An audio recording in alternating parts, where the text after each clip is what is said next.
Hello everyone, I am the storyteller and I am here to help you today. I know you use this video to fall asleep, so before that, like the video and subscribe to the channel. Also, where are you from and what time are you watching? Now get comfortable and relax. I pulled up to the front gate of the mansion at dusk, my car headlights catching the old iron bars and thick stone pillars on either side. The property looked deserted from the outside, but I could see a few warm lights in the windows. The place had been turned into a guest house, and I'd made arrangements to stay for a few days. I planned to write a book about old buildings, and I was intrigued by the rumors that circled this particular place. People said they sometimes heard voices in the walls and felt strange chills in the hallways. I didn't know if that was true, but I wanted to see everything for myself. I was ready to unpack my bags, settle in, and start exploring. Inside, the foyer was dim. The front desk was a small table with a ledger, an old-style phone, and a brass bell. The manager looked tired. He gave me a quick rundown of the house rules. No smoking inside, meals served in the morning and evening, and no wandering around certain parts of the mansion where the wood floors were weak. He handed me a worn key with a large oval keyring. I noticed it had a strange carved symbol on one side, but I didn't ask about it. My focus was on getting to my room and resting for a bit. I climbed a wide staircase lined with faded portraits. The eyes in those portraits seemed to follow me as I went up. The steps creaked under my weight, and the air smelled like dust and old varnish. At the end of the hall, I found my door. The hallway felt a little too quiet, like I was the only one there. I inserted the key and heard a loud click. When I stepped inside, the room felt cold. The window was shut, but it didn't seem to keep the chill out. I flipped the light switch, and a single lamp by the bed lit up. The bed looked sturdy, with a tall wooden headboard, and there was a small desk in the corner. I placed my bags on the floor and shut the door behind me.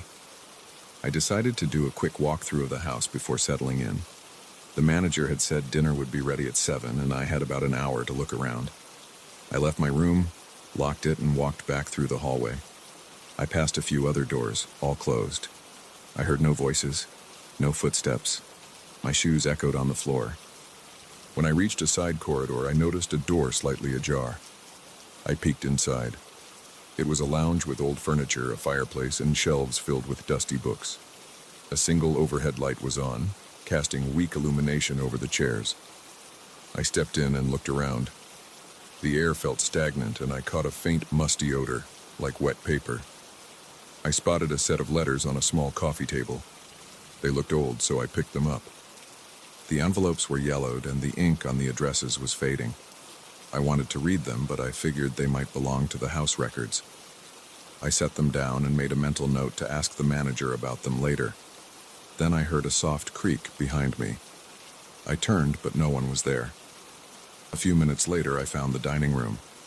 It was empty, with a large wooden table and a row of chairs. The table had a dull sheen, and the lighting was dim. I could smell something cooking from the kitchen, probably soup or stew. I felt my stomach rumble, so I decided to wait there for dinner. As I stood by the window, I looked out at the dark garden. Tall hedges and twisted trees stood like shadows in the distance. My phone buzzed in my pocket, but there was no signal. I cursed under my breath.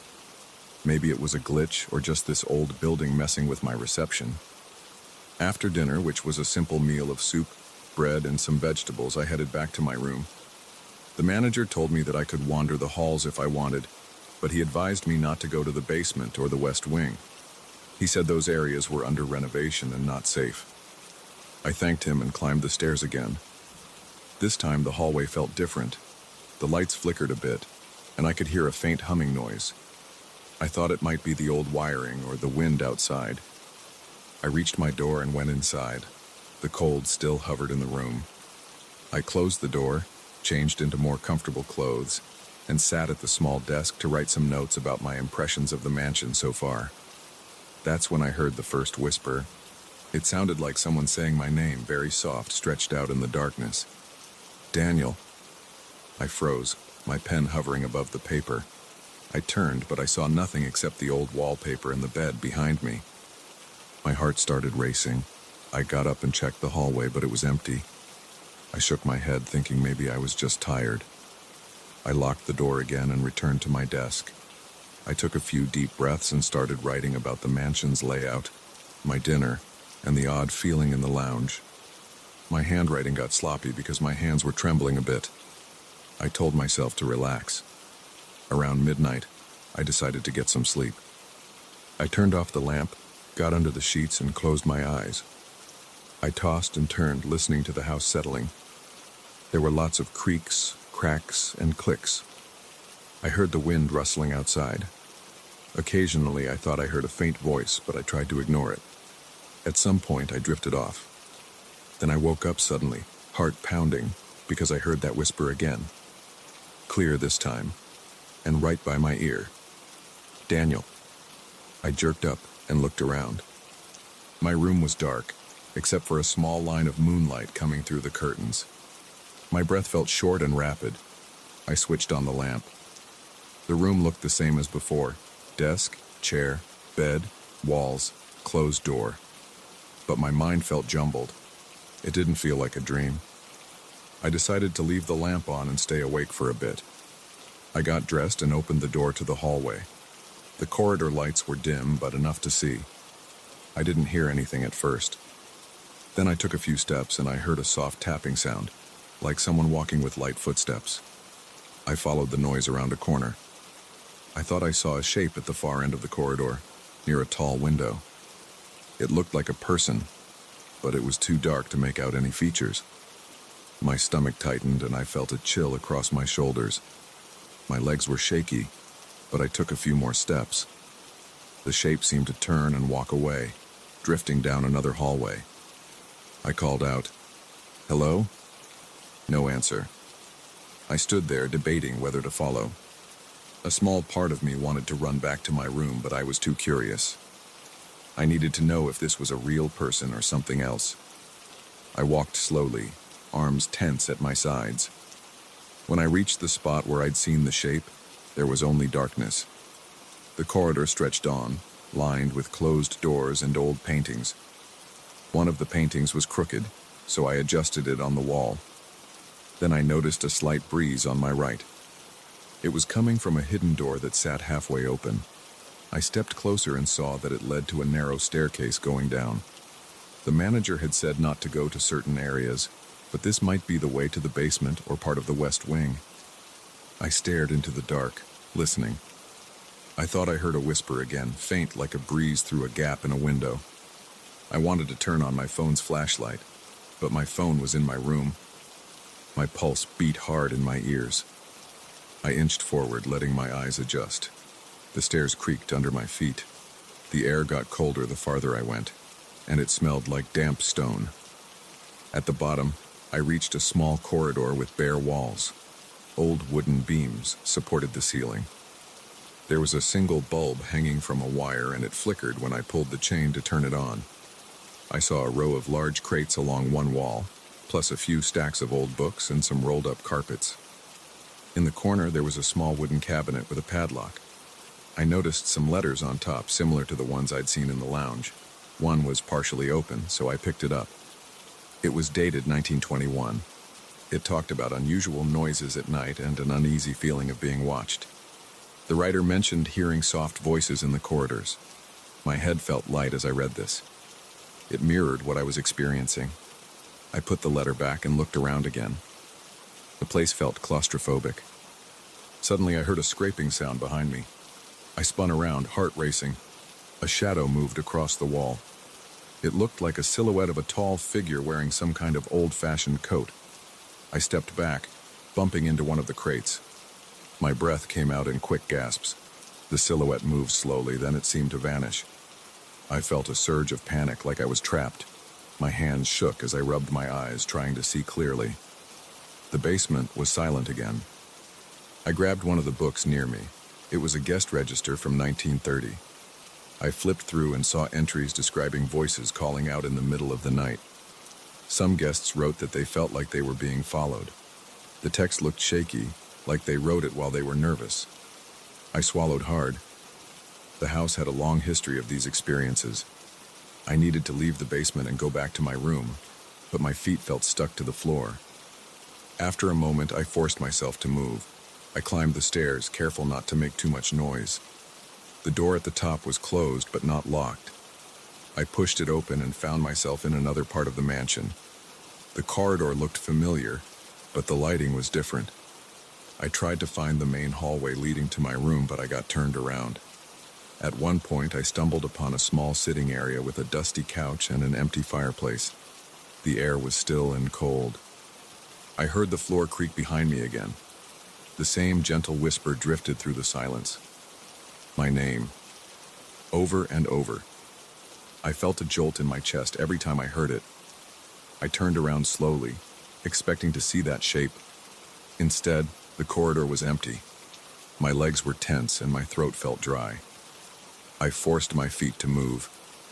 I walked until I recognized a painting near the top of the main staircase. Once I found that, I hurried back to my room. I slammed the door behind me and locked it. My hands were shaking so much that I fumbled with the lock a few times. I sat on the edge of the bed trying to steady my breathing. My heart pounded hard against my ribs. The mansion felt alive, like it was trying to get my attention in 100 different ways.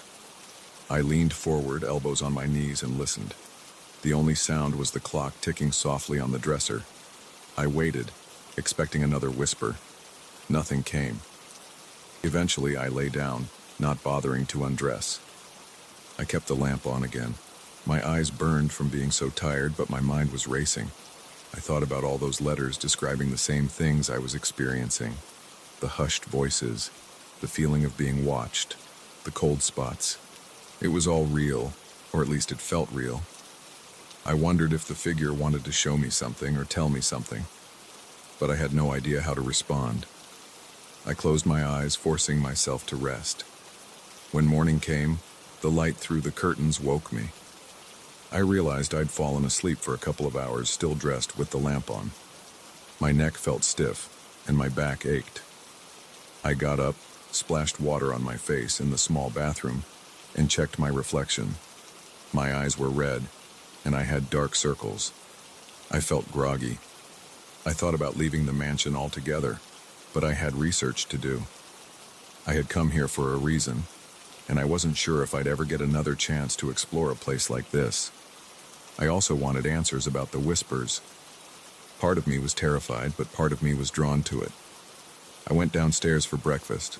The manager asked if I'd slept well. I hesitated, then just nodded and said everything was fine. He told me there were some old records in the study if I wanted to look at them for my book. I finished my meal quickly and headed in that direction.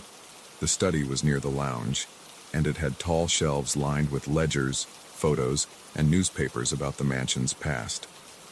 I opened a few dusty books and found references to guests complaining of strange voices and moving shadows. One entry described a figure in the corridors, tall and silent, as if guarding something. It felt unsettling to read about the same thing I'd seen. While I was flipping through the pages, I heard a tap on the window. I turned to see if it was a branch or something else, but there was nothing there. My shoulders tensed again. I checked the time. It was still mid-morning. The manager told me he needed to run some errands, so I'd be alone in the house for a while. That made my stomach tighten. But I stayed in the study, searching through old documents. I found a folder with guest testimonials. Many described insomnia, sudden chills, and the sound of a voice calling their names. Some had left the mansion earlier than planned because they couldn't handle it. Others believed they were imagining things. I heard footsteps outside the study. I called out, but no one answered. I walked to the door and peeked into the hallway. I saw that shape again at the end of the corridor. This time it stood still, facing me. I couldn't see a face, only a dark outline. My pulse hammered. I took a small step forward and it lifted an arm pointing to the side. The movement looked deliberate, like it wanted me to follow. My skin crawled, my breathing sped up, but I stepped out of the study.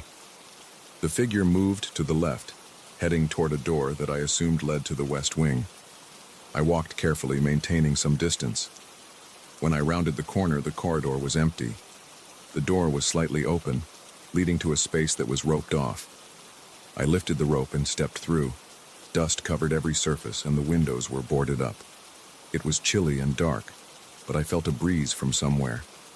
I took slow steps, scanning the room.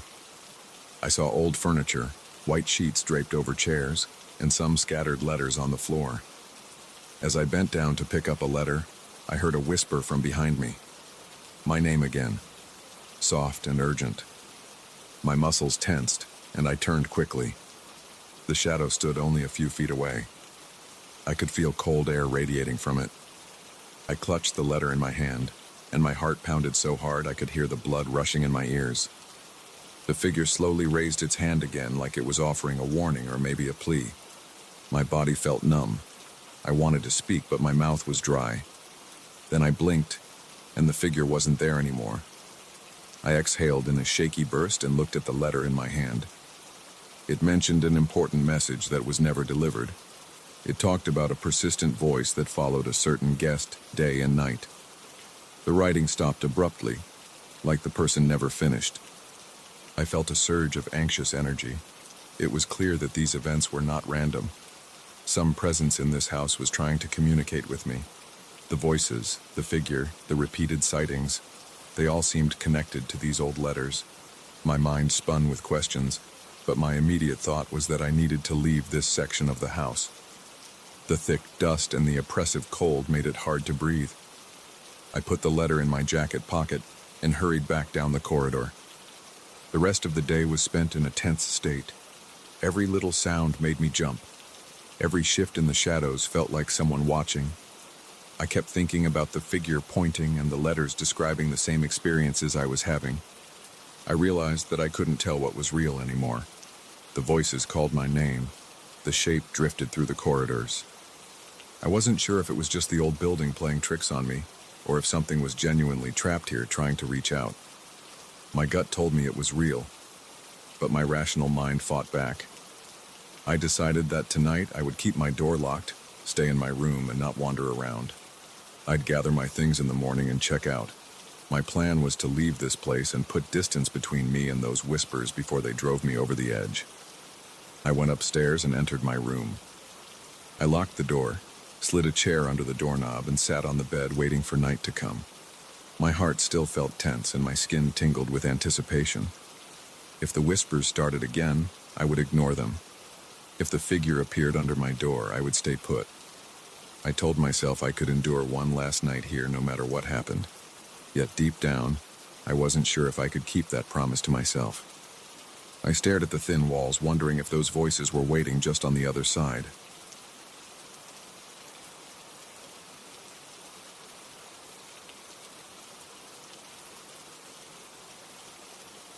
I didn't believe in strange energy or paranormal things before I brought that painting into my home.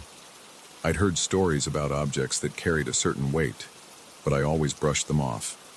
That changed the moment I unwrapped the old frame I inherited from my uncle. It was a large painting of a field of wildflowers under a bright sky. It looked harmless at first.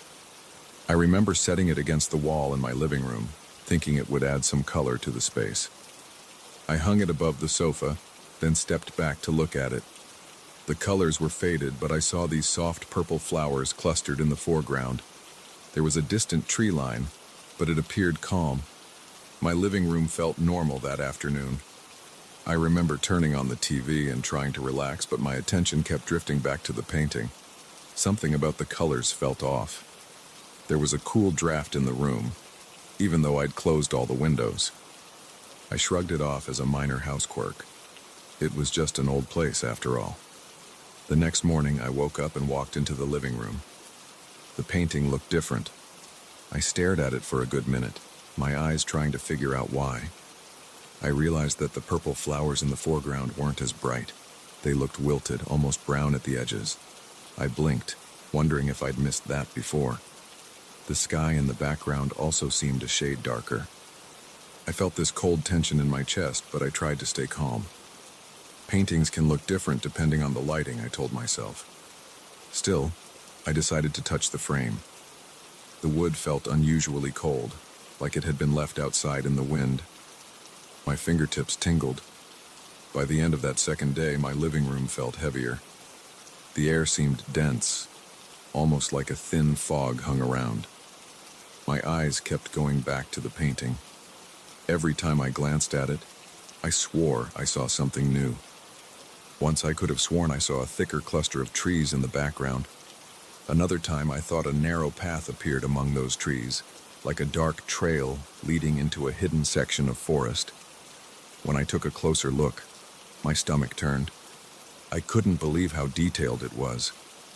The brushstrokes looked fresh, like they were still wet, but the painting was old. I stepped back, feeling a prickle at the back of my neck. My instincts told me to take the painting down, but I hesitated. It was a family piece, after all. That evening, I tried to ignore it. I turned off the lights in the living room and went to the kitchen for dinner. While I was eating, I kept thinking about the painting's changes. My pulse felt unsteady. I wanted to check it again, but something about it made me uneasy. After I finished, I walked back, turned on the light, and looked at the painting from the doorway. It was dark in the field now. The sky was an odd, murky shade of gray. The flowers looked drained of color. I felt a chill on my arms. I rubbed them, trying to warm up. The air smelled musty, like wet soil. I couldn't figure out where that scent was coming from. The rest of the house smelled normal. On the third day, I woke up earlier than usual. I was sweating even though my room wasn't hot. I went straight to the living room. The first thing I saw was the painting. The flowers in the foreground had lost all their color, and they looked droopy. The tree line in the back looked more pronounced, and the branches had a twisted look. My skin crawled. My heart pounded in my chest. I checked the frame with a small flashlight, trying to see if there was any sort of hidden mechanism. I didn't find anything. The surface of the painting felt unnaturally cold. I pulled my hand away when a sharp, tingling sensation ran through my fingers, like an electric charge. I stood there, breathing hard. I kept asking myself if I was imagining things.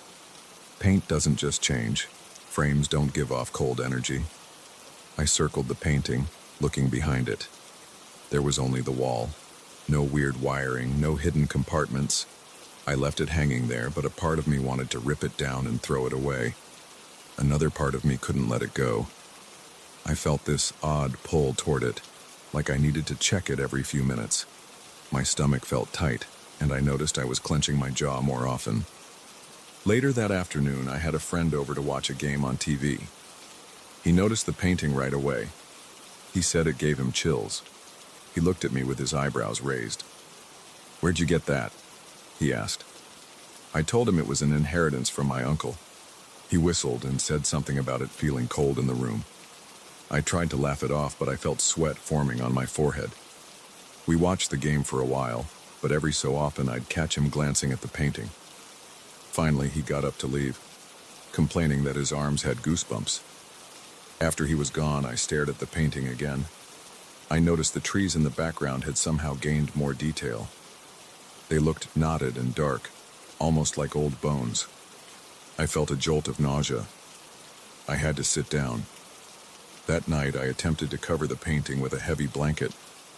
I told myself that if I didn't see it, maybe I could forget about it. But I couldn't sleep. The air in my living room felt strangely thick. I lay in bed and stared at the ceiling.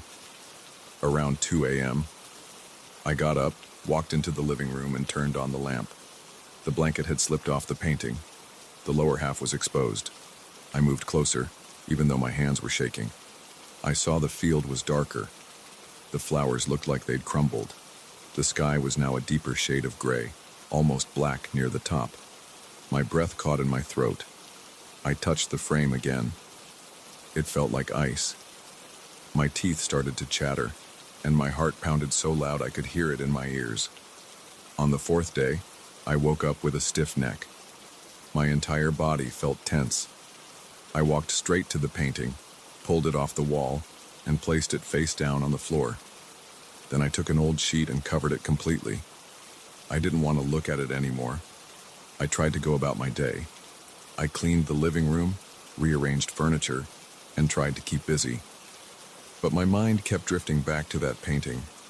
My ears picked up this faint hum, like the sound of a distant fan, but I couldn't figure out the source. I followed the noise. and it seemed loudest near the covered painting. I lifted the sheet a bit. The noise stopped. My pulse raced and I felt sweat on my neck. I let the sheet drop, then hurried out of the room. That evening I sat in the dark, trying to watch a movie. I couldn't concentrate. I paused it and listened to the house. Everything else felt silent, but I sensed movement in the living room, like a slight shift in the air. I grabbed a flashlight and went to check. The sheet was still there, but it looked disturbed, like it had been moved. The corners were bunched up. I froze. I felt a wave of cold grip my spine. My breathing got shallow. I forced myself to approach it. I touched the sheet, and it felt clammy. I lifted it up and saw the painting again. The wilted flowers were practically gone, replaced by patches of dark ground.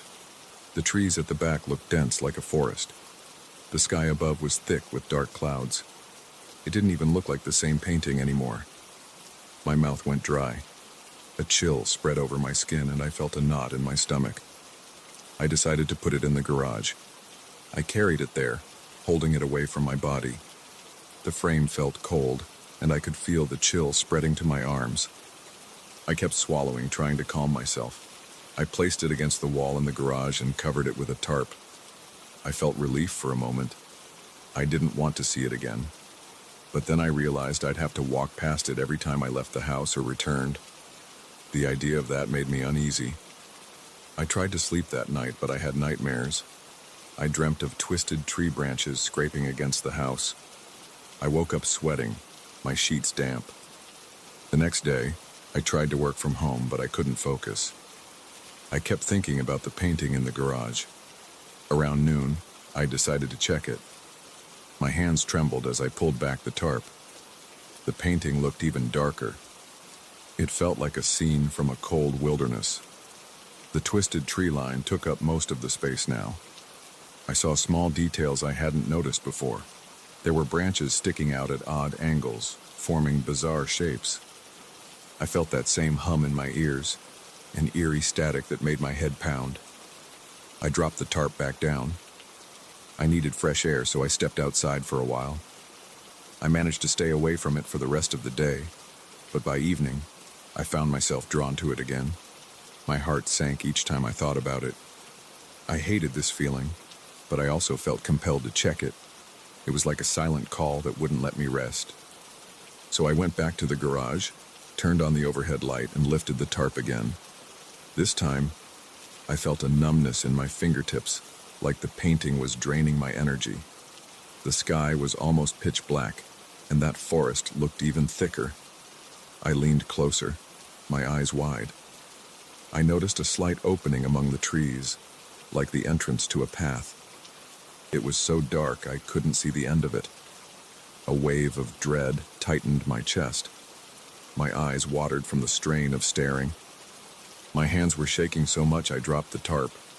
I stumbled back and nearly fell against a shelf. I decided to try something else.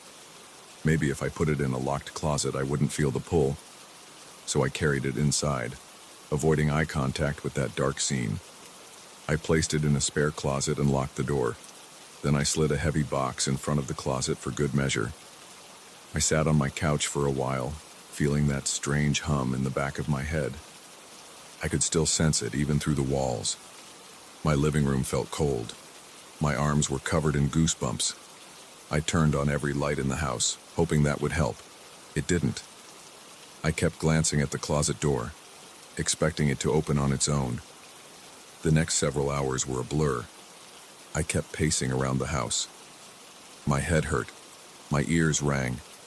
The place felt cold and damp. I checked the thermostat. Everything was normal. I pressed my hand against the living room wall. It felt clammy. I couldn't take it anymore. Around midnight, I went to that closet, pulled the box aside, and unlocked the door. I grabbed the painting, forced myself not to look at it, and marched outside. The wind was still. The street was quiet. I carried it to my backyard and propped it against the fence. I didn't know what else to do. I stared at the painting under the faint glow of a porch light. It looked nearly black. The twisted forest dominated the entire canvas. The sky was heavy with clouds, and there was a faint glimmer of something in the distance, but I couldn't make out what it was. My heart thudded. My arms felt cold and the hairs on the back of my neck stood up. I felt cornered by this thing. I wanted to tear it apart. I reached for it, but I stopped. A sudden wave of nausea hit me. I thought I would vomit, so I took a few steps back, bending over to catch my breath. My skin prickled with sweat. I had to get it away from me, but I couldn't bring myself to destroy it. Something in my mind said that was a bad idea. I was too overwhelmed to think clearly. I left it there, leaning against the fence. I hurried back inside, locked the door, and tried to calm down. My heartbeat felt irregular. I grabbed a glass of water and nearly dropped it because my hands were shaking so badly. I sat on the floor of my living room, pressing my back against the sofa. I stared at the front door, half expecting the painting to reappear. I stayed like that for an hour. My breath was shallow, and I tried not to panic. I felt cold. My stomach was knotted. There was no logical explanation for any of this. By early morning, I mustered enough courage to open the back door and peek out. The painting was still there, resting against the fence. I didn't approach it. I could feel that chill emanating from it, even from several feet away. My body tensed up as I stared at it. The forest in the painting looked alive, the branches bent in weird angles. The field at the bottom was practically gone, replaced by bare ground. I could see smears of color that reminded me of dried mud. Right now, I don't know what to do with it. It's still out there, and I'm inside trying to keep my thoughts straight. The feeling of unease hasn't left. The house still feels cold. My skin tingles when I think about that painting. I'm afraid to look at it again, but I also can't stop checking on it. Part of me wants to destroy it, but a stronger part of me feels like that might make things worse. I have no proof of that. It's just a feeling. Something in my gut that says, if I break it, I'll regret it. I never asked for this. I never wanted an old painting. But it's here now, changing. And I can't explain how or why.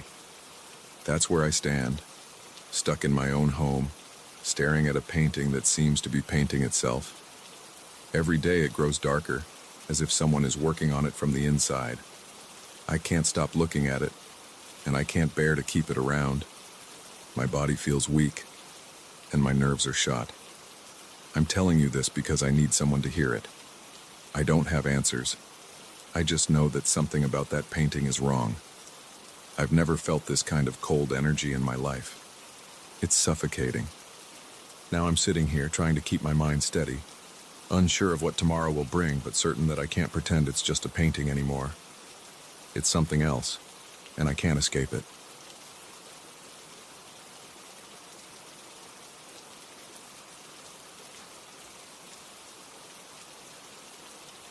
I moved into this old building 3 weeks ago. I'd heard rumors about its hallways and how people got lost trying to find their own apartments. I always thought those stories were exaggerated. Tonight, though, I'm not so sure. I've just come across something that I can't explain. A door I've never seen before, made of rusty iron and wedged into a corner of a corridor that seemed to appear out of nowhere. It's late, and I can't shake the feeling that I shouldn't be here. But I'm standing in front of this door anyway, wondering if I should open it. I first noticed the building's odd layout on my second day here. The corridors twist around in a confusing pattern, and it took me a while to memorize the route from the lobby to my apartment. The walls are covered with old wallpaper that peels in the corners. The floorboards creak in places, and the ceiling bulbs are dim. If you're not careful, you'll find yourself at a dead end that leads nowhere. People say that's part of the charm of a historic place like this, but it's also unsettling when you're coming home late at night. Earlier this evening, I went out to buy groceries. On my way back, I missed a turn because the hallway near the stairwell looked different. The lights flickered. I spotted an extra door that I swear hadn't been there before, but it turned out to be a service closet. That should have tipped me off. Strange things happen here. Instead, I just brushed it off. I told myself I was tired from work and needed to get home. I never suspected it was a sign that something else was waiting around the corner. Around midnight, I got restless. I couldn't sleep. The apartment felt stuffy and too quiet. so I decided to explore. I left my place and wandered down the hall with a small flashlight. I didn't bother turning on the overhead lights because I figured I'd just take a short walk, then come back. I walked past the elevator and turned right. Then I went left at a hallway that usually leads to a locked storage room, but I noticed the corridor seemed longer. It extended past the storage room door, which was strange. The air felt heavier. There was a smell of dust and old wood. I kept going. After a few more steps, I saw this iron door on my right. It looked old, with red-brown rust around the edges. There was no sign on it, no indication of what might be behind it. I leaned in and tried to hear anything inside. It was silent. I tried the handle. It gave way with a squeak like the hinges hadn't moved in years. When I opened the door, I saw a spiral staircase descending into darkness. I aimed my flashlight down the steps. The staircase looked narrow and made of iron as well. It reminded me of something you'd find in the basement of an old factory, though I won't use any fancy description for it. It just looked worn and unsafe, like it might collapse if I put my full weight on it. Still, it seemed solid enough to hold me. My heart started beating faster. My hands felt a bit clammy on the flashlight. I considered turning around, but something about that hidden staircase pulled me in. I took one step onto the spiral stairs. The metal rang under my foot. I felt a chill crawl up my back. The air smelled damp. I couldn't see anything beyond the small circle of light from my flashlight. I looked over my shoulder. The door was still open behind me. Part of me wanted to prop it open, but it didn't look like it would stay without something to hold it. I picked up a small piece of debris from the hallway floor, a broken doorstop or something similar, and wedged it between the door and the frame. It wasn't much, but I hoped it would keep the door from shutting. Then I continued down. At first I thought maybe I'd find a boiler room or some old storage space, but the steps kept going. The spiral wound deeper and deeper. After maybe 2 full rotations, I reached a new landing. There was a short corridor here, barely wide enough for me. The ceiling hung low and the walls were made of old brick. I shined my flashlight along the floor. It was covered in dust and small rocks. There was no decoration, no furniture. It didn't feel like part of a normal basement.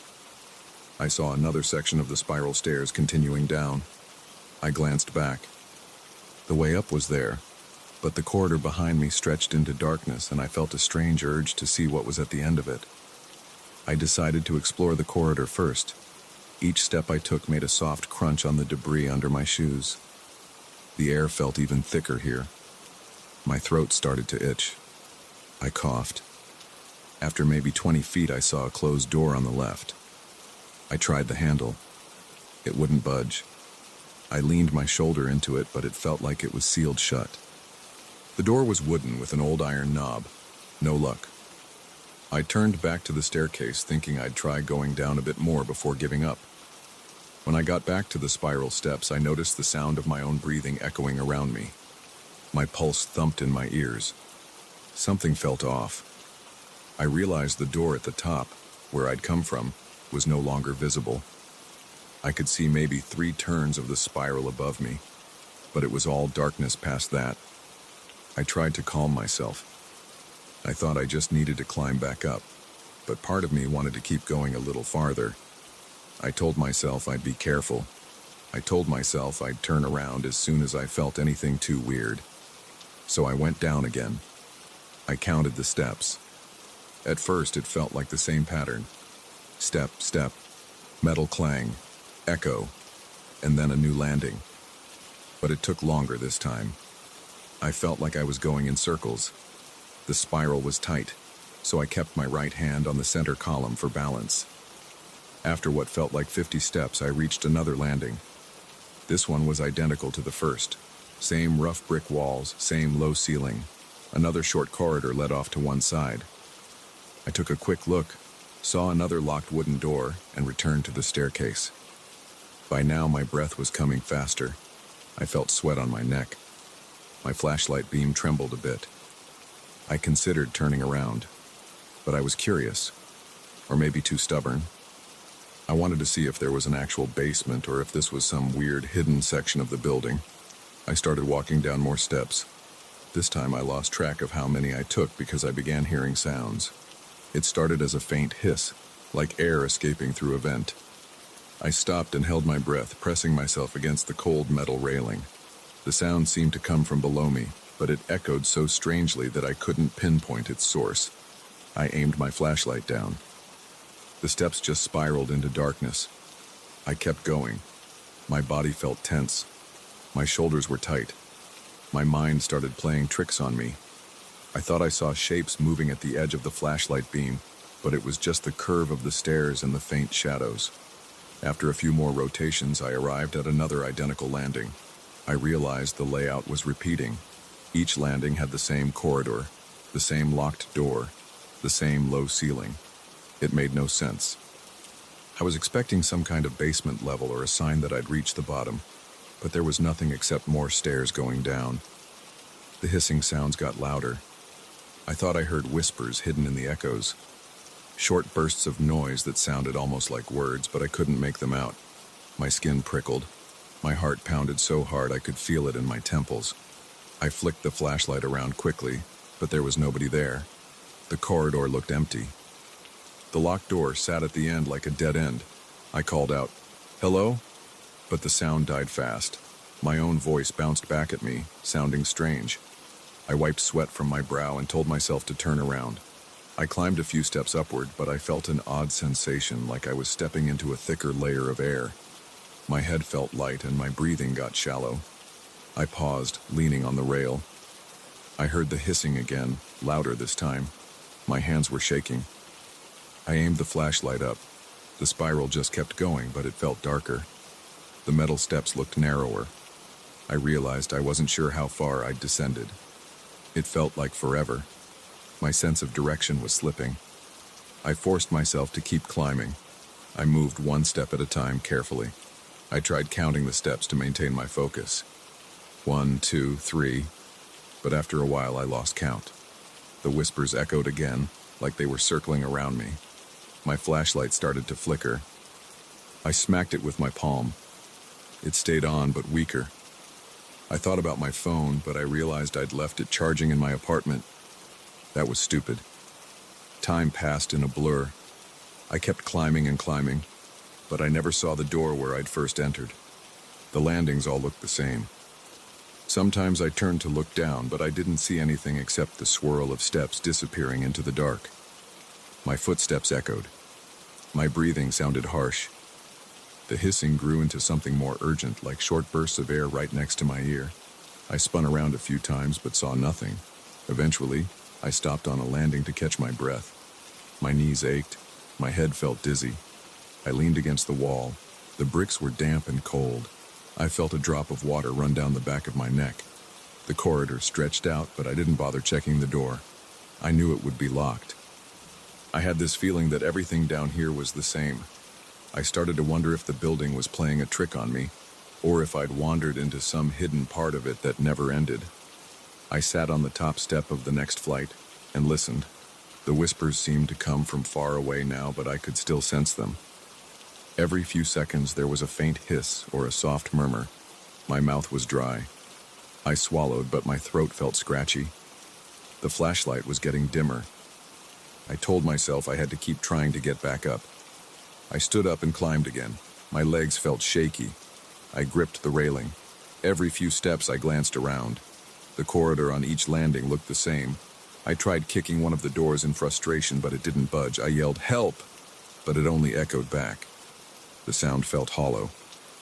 My chest tightened. I realized I was panicking. I tried to slow my breathing, but the short, rapid gasps wouldn't stop. I'm not sure how long I kept at it. At some point, I lost track of which direction I was going.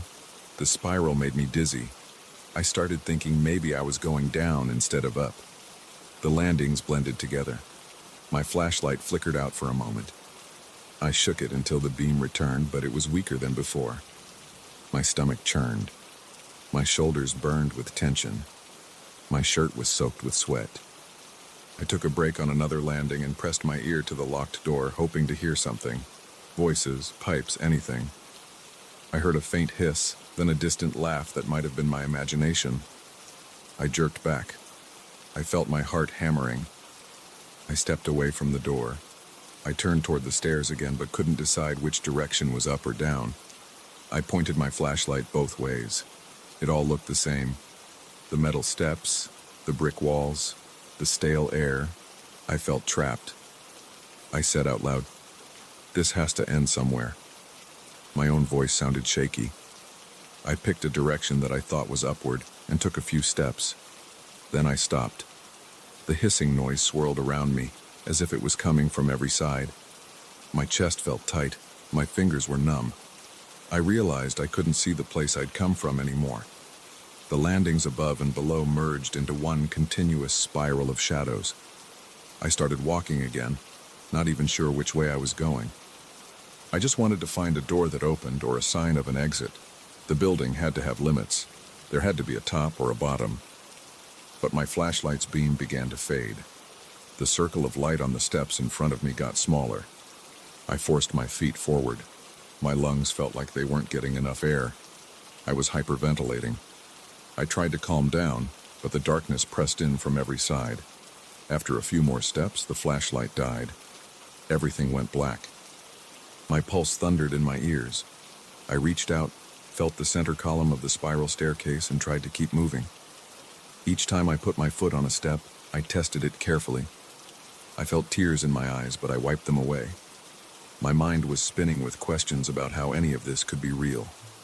But I kept walking, one slow step after another, hoping I'd eventually see some kind of light or reach a doorway that led out. I've been at it for what feels like hours. My throat is raw from breathing the stale air.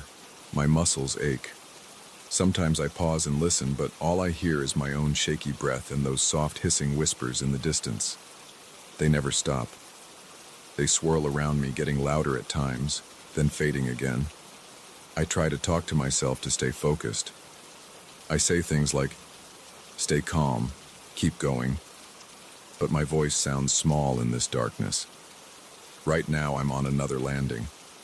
The walls feel cold and damp, and I can't see anything.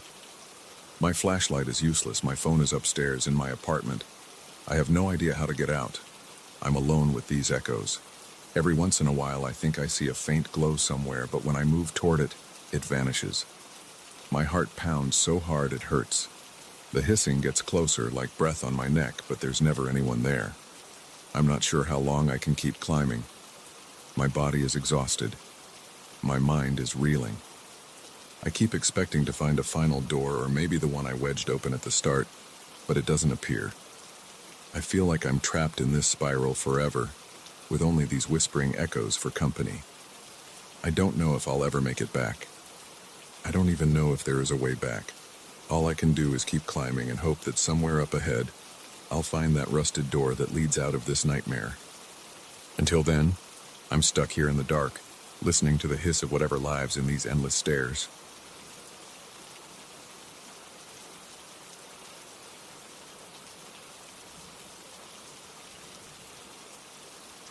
I first heard the bell on my second day in that forest. I was squatting next to a clump of ferns, checking their leaves for any signs of fungal growth. The morning was quiet. The air felt dense. Then I heard a single chime. It wasn't loud or echoing, but it was clear enough that I looked up right away. My heart thumped. I didn't see any buildings. There were only thick trees and mossy ground in every direction. I stood there with my mouth half open, listening. Nothing else happened. The bell went silent. I was there on a research project. I was supposed to collect samples of local plants, label them, record growth patterns, and then send everything back to the lab in town. It was routine work. I had done it many times, but never in such an isolated spot. My campsite was at least 2 miles from a dirt road, and that dirt road was itself about 20 miles from any small settlement. There was no reason for a bell to ring out there. I felt uneasy. My skin prickled. My hands felt shaky for a moment, but I forced myself to ignore it and went back to my plants. Later that afternoon, I heard the bell again. It sounded like it was coming from somewhere uphill. I tried to follow the direction of the sound, but it faded before I could pinpoint where. The trees were thick and the ground sloped in odd angles. By the time I reached a cluster of ancient pines, I wasn't sure where I had started. The sound never returned that day. At night, I couldn't stop thinking about it. I lay in my small tent, eyes on the nylon ceiling. I listened to the breeze moving through the leaves. I kept waiting for another chime. Eventually, I fell asleep. The next morning, I decided to take a more organized approach. I packed up a small backpack with some water and snacks. I took my compass. I also grabbed a small notebook to keep track of my location. Around noon, I heard that same bell. It was faint, like it was coming through a layer of thick fabric. I tried to remain calm. I wrote down the general direction. I walked slowly, trying to keep my footsteps quiet, as if I might scare the bell away. After about 15 minutes, I heard it again. It sounded a bit clearer. I changed direction and tried to go straight toward it. The undergrowth was dense, and the terrain was uneven. My boots sank into patches of wet soil. My jeans got ripped by thorny bushes. I kept going until I reached a small clearing. At first, I didn't see anything that looked like a bell. I saw a flat patch of grass. I saw stones covered in moss. Then I noticed a large structure near the center of the clearing. It was made of old, dark stones, and it looked like an arch. Hanging inside the arch was a metal bell, greenish with rust and age. I felt a rush of adrenaline. My mouth went dry. I swallowed hard. The bell was big, maybe 2 feet wide. There was a thick rope attached to its clapper, but the rope was frayed at the bottom and just hung there unmoving. I approached it carefully. The bell looked like it hadn't been rung by a person in decades. Moss trailed down one side. The arch had cracks running through the stones, and chunks of it were missing. I looked around for any sign of footprints or paths, but I only saw untrodden grass. I stood there, my hand on my chest. My pulse felt strong against my palm. The area was silent. I wondered how it had rung at all. I walked a slow circle around the structure, checking for wires or anything that could have made it chime. I found nothing. I stayed in that clearing for over an hour, waiting to see if the bell would ring again. It didn't. So I left, but I noted my exact coordinates in my notebook. I returned to my camp. I ate a quick meal of canned beans and crackers, then tried to relax. That night at around 10, I was cleaning my mess kit when I heard 3 distinct rings echo through the forest. Each ring was spaced out by a few seconds. My hand jerked so hard I almost dropped my pot. My heart pounded. My stomach felt tight. I grabbed my jacket, turned on my flashlight, and rushed out of my campsite. The sound seemed to be coming from the same direction as before, but it was too dark to navigate properly. My flashlight beam caught tree trunks and branches. I tripped on exposed roots. Eventually, I gave up, but I could still hear those 3 rings in my head as I lay awake in my sleeping bag. The next day, I packed up more supplies and went back to the bell. Once again, it was silent. I stared at it for a long time. I touched its surface. It felt cold, even though the day was warm. I gave the rope a little tug, and the bell shifted just a bit, making a short clank. I jumped back, half afraid it would unleash some noise. But it stayed silent. Around the arch, the grass was thick. Beneath the grass, I saw stones set in a sort of rectangular pattern, like a foundation of something that used to stand there. There were no symbols, no inscriptions. Everything looked plain, just old. That night, I decided to head out to the clearing in the dark. I grabbed my flashlight, some extra batteries, and a small lantern. I wanted to see if the bell would ring on schedule. I arrived around 9. The moon was covered by clouds. The clearing felt colder than the rest of the forest. I set up the lantern near the edge, turned it on, and watched the bell. The minutes ticked by. My breath felt short. My shoulders were tense. It was almost 10 when I heard the first ring. It came from the bell itself, but I swear I didn't see the bell move. I felt this rush of heat in my face, like my blood pressure spiked. The second ring came soon after. It echoed in the clearing. My ears tingled and my legs felt weak. The third ring happened, and I saw a faint glow inside the bell. It was a soft, pale light flickering around the clapper. It looked like a small electric spark, but there was no obvious source. I stepped closer. shining my flashlight onto the bell's interior. My hand shook. The glow faded. I felt dizzy. My heart wouldn't slow down. My throat felt tight. I forced myself to breathe normally. I stayed still, waiting for more rings. None came. I checked the arch, ran my hand along the stones, looked for hidden devices, anything that might create a light. I found nothing. I only felt rough, damp rock and cold metal. I turned off my lantern for a moment and peered inside the bell with my flashlight. It was just empty space, an old metal clapper and some cobwebs. Yet it had produced a glow. And those rings sounded real. My eardrums were still buzzing. After a while, I left, more confused than ever. The next few days, I tried to stay focused on my research. I documented plants, took soil samples, and mapped out different species of moss. But every afternoon, I'd hear a random ring in the distance. And every night, around 10, the bell rang 3 times. I tried to ignore it, but my body refused to stay calm. I'd break out in cold sweats. My chest would tighten. I'd feel a hard thump in my temples. Sometimes the nights seemed endless. I'd sit by my campfire waiting, knowing the bells would come, and they always did. One evening, I decided to bring a small camera to the clearing. I wanted to record the bell. I set up my tripod and aimed it at the arch.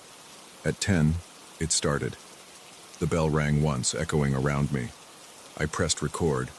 My hands were clammy. The second ring made my heart pound. I felt the camera shaking under my grip.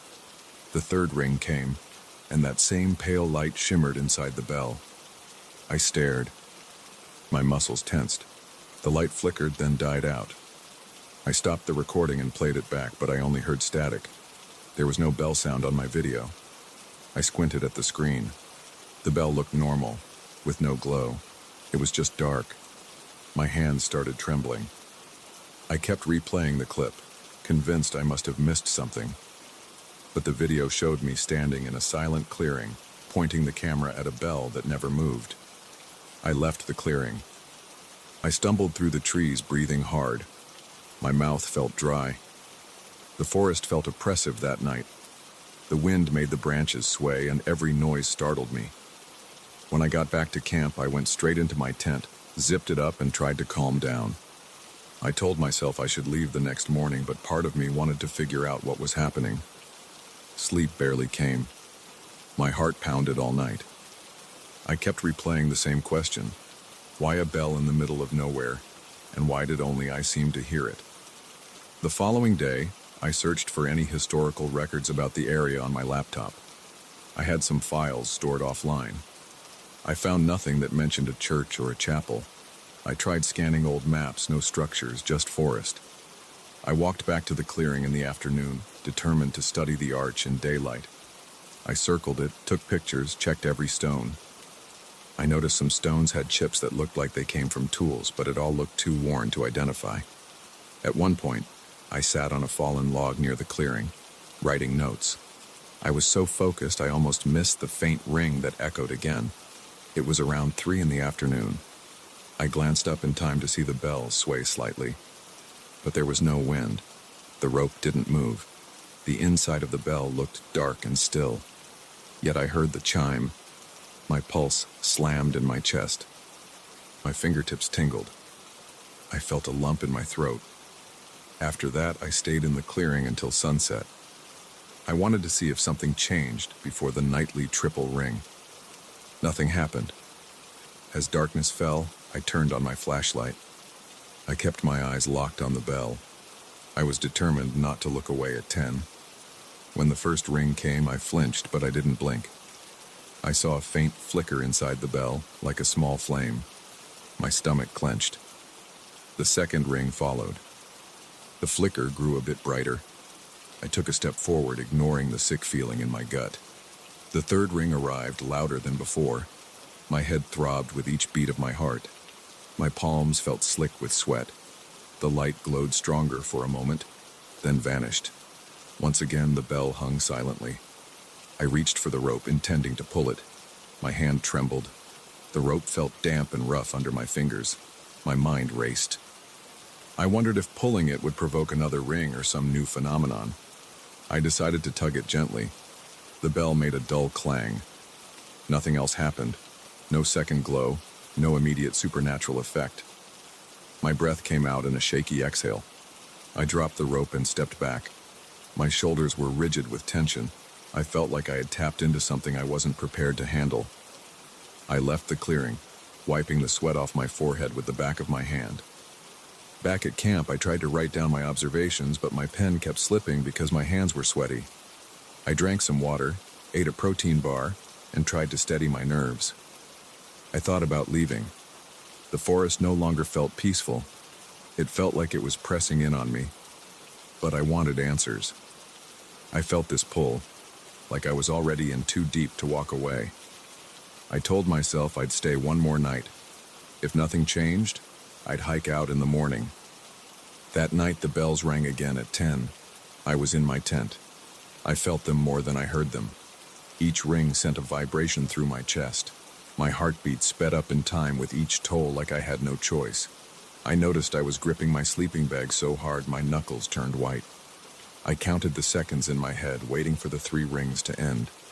After the last one, my heart rate gradually slowed. My hands were shaking. My mind felt scattered. I tossed and turned for hours, falling in and out of a restless sleep. At first light, I packed up. I couldn't handle another day of that feeling. I put my research samples in a duffel. I stuffed my tent into its sack. I took a final look around the campsite, making sure I hadn't left anything. Then I glanced toward the direction of the bell. I didn't hear it that morning. The forest felt heavy with silence. My chest felt tight as I started walking. The thought of that old bell in the clearing made my scalp prickle. I kept looking back, half expecting to see or hear something. Nothing came. As I hiked away, I realized my heartbeat was still irregular. I felt on edge, even though I was leaving. The memory of those 3 rings kept echoing in my mind. My steps felt hurried. I wanted distance between me and that clearing. I gripped the straps of my backpack and pressed forward, trying to focus on each footstep. The forest was just a forest again, but it didn't feel calm to me. I wanted out. I didn't plan on coming back. It took me about 3 hours to reach the dirt road. The whole time, I heard no more bells. I was relieved, but I couldn't stop replaying the nightly ringing in my head. My heartbeat would spike every now and then for no reason. I forced myself to keep going until I finally reached my car. Then I slumped behind the wheel, hands still shaking a bit. I stared at the steering wheel and took a few deep breaths. I turned the key and drove off, leaving that place behind. But I can still feel that pressure in my chest when I think about that bell. I can still remember that flicker of light. And I know I never found a real explanation.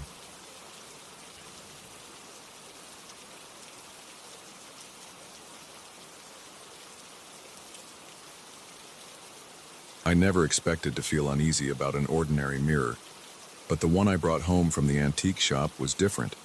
It had a thick gold-colored frame with swirling shapes on the edges.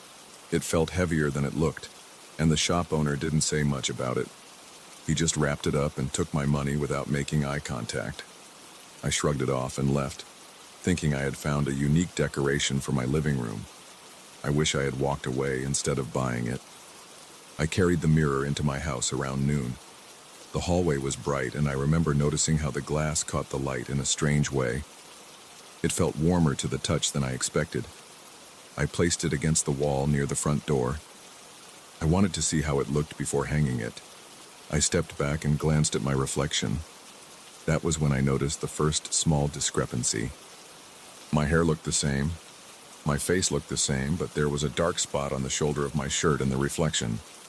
I looked down at my actual shirt and saw nothing. The fabric was clean. It made me pause. I looked back up, and the spot was gone. The reflection was normal again, and I figured it was just a smudge on the glass. I went to the kitchen, grabbed some glass cleaner, and wiped the mirror until it looked spotless.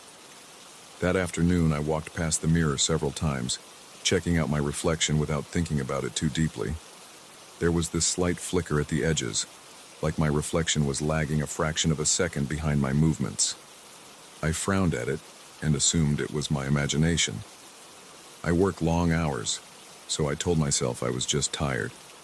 I decided to place the mirror in the living room, above a small table I have near the window. It took some effort to hang it.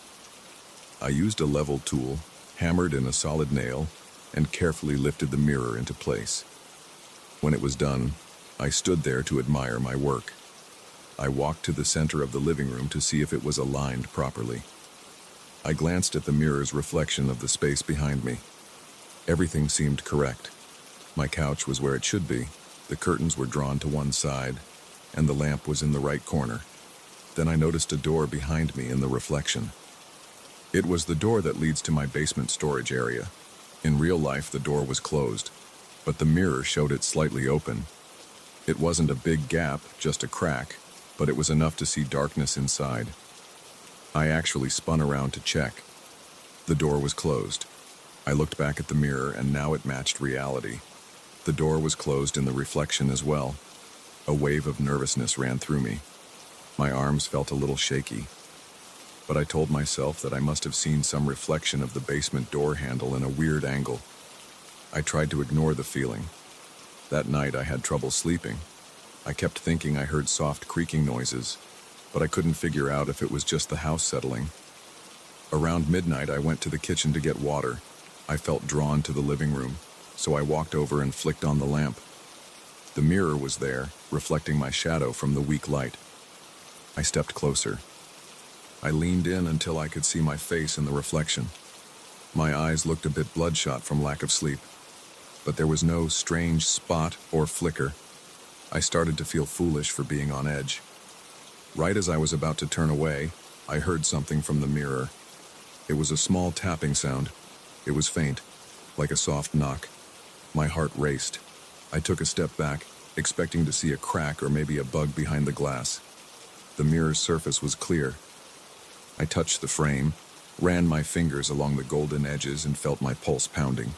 It was quiet again. I stood there for a few more seconds, breathing heavily. Eventually, I returned to bed, but I couldn't sleep much after that. The next day, I went to work feeling exhausted.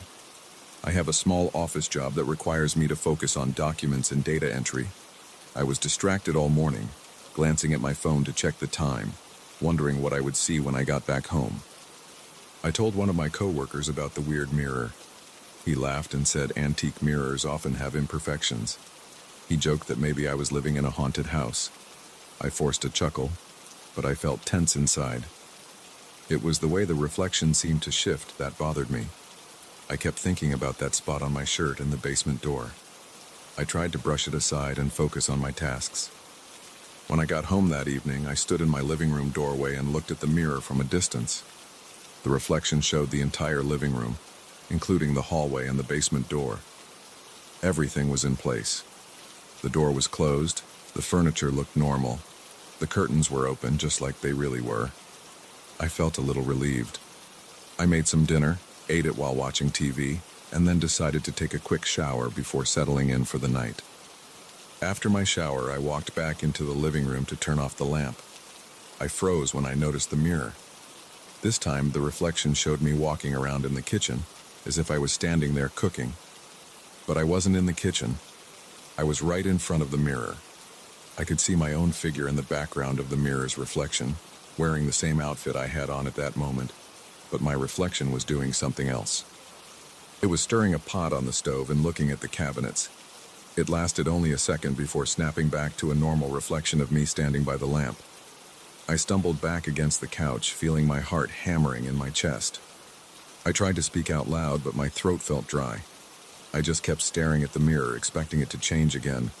My forehead was damp with sweat. After a long moment, I grabbed my phone and thought about calling someone, maybe my coworker, to come see this for themselves. But then I imagined them laughing at me. I put my phone down and walked closer to the mirror. I reached out and pressed my palm against the glass. It felt cold and solid. I could see a faint reflection of my hand lined up with my real hand. Nothing unusual happened right then. I exhaled heavily, turned off the lamp, and headed to my bedroom, leaving the mirror alone. I just wanted to sleep and forget about it. That night, I woke up to a soft, thudding sound. It was faint but rhythmic, like footsteps on a stair. It took me a few seconds to realize it was coming from the living room. My heart started pounding again and my mouth went dry. I slid out of bed, flipped on the hallway light, and stood outside my bedroom, listening. The thudding continued. I walked slowly toward the living room, feeling my skin prickling with goosebumps. When I reached the living room, I saw that the basement door was wide open. I never leave that door open. It sticks a bit, so I usually have to tug it hard to open or close it. But now it was open and I could see darkness on the stairs that lead down to the storage area. I glanced at the mirror. The reflection showed something else. It showed me standing there, but my reflection was turned around, facing the basement door in the reflection. I shifted my eyes back and forth from the mirror to the actual door. I could see the mirror version of me stepping through the doorway in the reflection, walking into the basement while the real me was frozen in the living room, too scared to move. My stomach churned. I felt a chill crawling up my arms. I wanted to close the basement door, but I was afraid to step any closer to the mirror. I kept thinking, this is ridiculous. It's just a mirror. But every muscle in my body felt tense. I forced myself to inch forward. As I moved, I watched my reflection out of the corner of my eye. It seemed to keep pace with me now, matching my movements. I reached the basement door and pulled it shut. My reflection did the same. I heard the door latch click. Then I ran my hand across my forehead, wiping sweat away. I felt slightly better knowing the basement door was closed. But I also felt like something was behind that door, listening or waiting. I checked the mirror again. My reflection showed me standing in front of the closed basement door. It was accurate for a moment. Then a flicker of movement appeared in the background of the reflection. It looked like a shape sliding across the hallway floor, but I heard nothing in real life. I whipped my head around to see if someone was behind me. The hallway was empty. When I looked back at the mirror, the shape in the reflection was gone. I felt my skin crawling with fear. My breathing was quick. My heartbeat thumped in my ears. I hurried back to my bedroom and locked the door. I sat on the edge of my bed, trying to steady my breathing. My fingers were trembling. I listened for any more sounds. The house was quiet. I stayed awake for hours, staring at the door, waiting for something to happen. Eventually I lay down, but I didn't get much rest. The next morning I decided I wanted that mirror gone. I got dressed and marched to the living room with the intention of taking the mirror off the wall and putting it in the garage. But when I looked at it, I couldn't bring myself to touch it. My hand hovered near the frame. I felt a cold sensation radiating from the glass. My stomach turned and my forehead broke out in sweat again. I ended up stepping back and walking away. I felt frustrated with myself. I tried to calm down in the kitchen with a cup of coffee. I stared at the living room entrance. My chest felt tight. An hour later, I got the courage to call the antique shop. I wanted to ask if they had more information about the mirror. The call rang several times. Nobody answered. I dialed again. Still no answer. I felt helpless. I paced around my kitchen, occasionally glancing at the mirror in the other room. I was afraid it would show something else if I looked too long. But I felt its presence, like it was waiting for me to do something. I forced myself to approach the mirror one more time. I watched my reflection. It was me, wearing my work clothes, looking pale. I reached forward with both hands. The surface felt cool. I could see the tension in my arms. My head ached from lack of sleep. I tried to lift the mirror off the wall, but it wouldn't budge. It felt much heavier than before. I strained, but the frame stayed in place. I got a screwdriver from the kitchen drawer, thinking I might remove it from the wall altogether. As soon as I tried to slide the screwdriver behind the frame, a loud scratching sound came from the mirror. It startled me. I dropped the screwdriver on the floor. My heart jumped into my throat. I grabbed the tool and backed away again, shaking. I heard the same tapping noise as before, a soft rapping on the glass. It was consistent, like someone was on the other side of the mirror trying to get my attention. My eyes locked onto the reflection. I saw my reflection's lips moving, but there was no sound. It looked like it was trying to speak or call out. But the real me stood there silently. I felt nausea rising in my stomach. I took another step back, but the reflection remained close to the glass, lips forming words I couldn't understand. My ears rang. My breathing was shallow. My heart pounded so hard I felt it in my temples. I wanted to get out of the house. The front door was behind me, so I ran for it. I grabbed my coat and slipped on my shoes, not taking my eyes off the mirror for more than a second. The reflection in the mirror was showing the hallway behind me now, but the front door was closed in the reflection. In real life, I could see it wide open. This mismatch made my skin crawl again. As I moved outside, I caught one last glimpse of the mirror. The reflection showed me walking away, but the version in the mirror was smiling slightly, like it was satisfied. I closed the door and stood on my porch, breathing in the chilly air. I felt relief being out of the house, away from the mirror. I decided right then that I would find a way to remove it.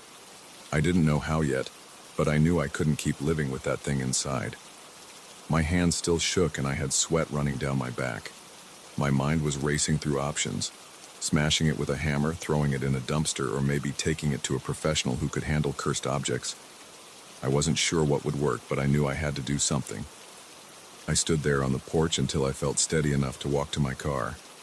I drove around for a while, trying to clear my head. I passed by another antique store and considered going in to ask for help, but I felt foolish. I just kept driving, going nowhere in particular, until I realized I needed to face the problem eventually. I don't have a final plan yet. I'm still outside my house, writing this down on my phone so I don't lose track of the details. I can see the living room window from here. The curtains are partially drawn and the mirror is somewhere behind that wall, waiting. I'm thinking about going in with a hammer or maybe covering the mirror with a sheet. But I have a terrible feeling it won't be that simple. I can't avoid it forever, though. If I leave it there, I might end up seeing more reflections that don't match my reality. And I can't keep living with that feeling of something creeping up behind me, waiting to replace my own reflection. I'll have to face it. I'm not sure what will happen, but I know I can't let that mirror control my life any longer. My heart is pounding, but I'm about to go back inside. I'm determined to do something before it tries to keep me inside its reflection for good.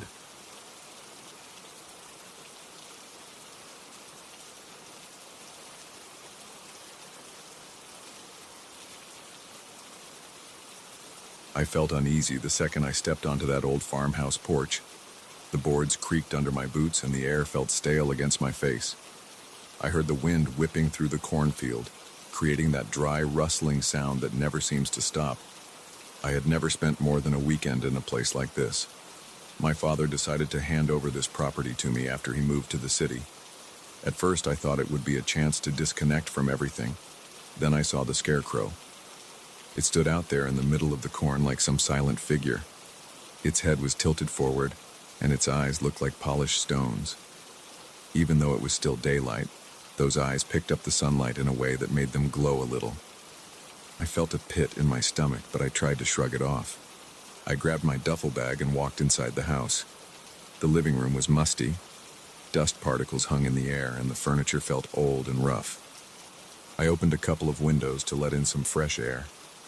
Then I set my bag on a beat-up armchair and walked back outside to get a better look at the land. The corn was tall, higher than my shoulders. The soil looked dry. There was an old barn on the left side, paint peeling from its walls. The scarecrow stood in the center of the cornfield, wearing a tattered shirt and baggy pants. Its straw-stuffed arms were stretched out.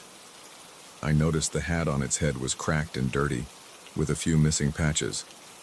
But the part that stuck with me was those eyes. They weren't dull. They had a slick, reflective quality like glass marbles. I moved around to the back of the house to check the small generator. When I turned, I saw the scarecrow's head from a different angle. It didn't seem to be looking at me then. I figured I was just getting jumpy, so I carried on. I tested the generator. The gas smelled stale, and the machine made a coughing noise before firing up. That short burst of noise echoed around the empty property, then faded into the rustle of leaves. I leaned against the house wall for a moment and looked toward the corn. The scarecrow was still there. By the time night came, I felt tired from cleaning and unpacking. I turned off the lights in the living room and looked out the window. The moonlight cast a faint glow on the corn. I saw the top of the scarecrow's head above the rows. Its eyes reflected the moonlight like two wet stones. I stared for a moment, and my breath caught in my throat. I felt an odd pressure in my chest. I told myself it was just a scarecrow, a stupid piece of cloth and straw. I forced myself to walk away from the window and head to bed. I didn't sleep well. The wind outside sounded like whispers brushing against the windowsill. I kept thinking I heard footsteps on the dry dirt. At one point I sat up in bed because I was sure I heard a crunching sound right under my window. I waited for a few seconds, holding my breath. My ears were tense. My mouth felt dry. Then I told myself it was probably a branch falling or something like that. Eventually I drifted off. The next morning I walked out to the porch with a cup of cheap coffee in my hand. I looked across the yard and into the cornfield. The scarecrow's arms were in the same position, but its torso seemed to be angled differently. It was slight, but I could have sworn the thing had turned a few degrees. I actually felt my stomach tighten. The wind wasn't strong enough to shift that scarecrow. It was mounted on a thick wooden post. I took a deep breath and decided to check it out up close. When I reached the scarecrow, I noticed something on the ground. The dirt had these weird shapes etched into it. They looked like spirals inside circles. Some lines shot off in random directions. I bent down and touched one of the grooves. The soil was a little damp, like it had been disturbed recently. I got a whiff of something earthy and bitter. I stood back up and looked at the scarecrow's face. The head was made from a burlap sack with the eyes sewn in, but the eyes weren't normal buttons. They were smooth and shiny, like actual stones. I tapped one with my finger and it felt cold. It reflected my own image back at me. I stepped away and looked around, expecting to see someone else out there. I saw nothing but corn stalks swaying in the breeze. Over the next few days, I kept myself busy. I repaired a loose board in the kitchen floor. I checked the roof for leaks.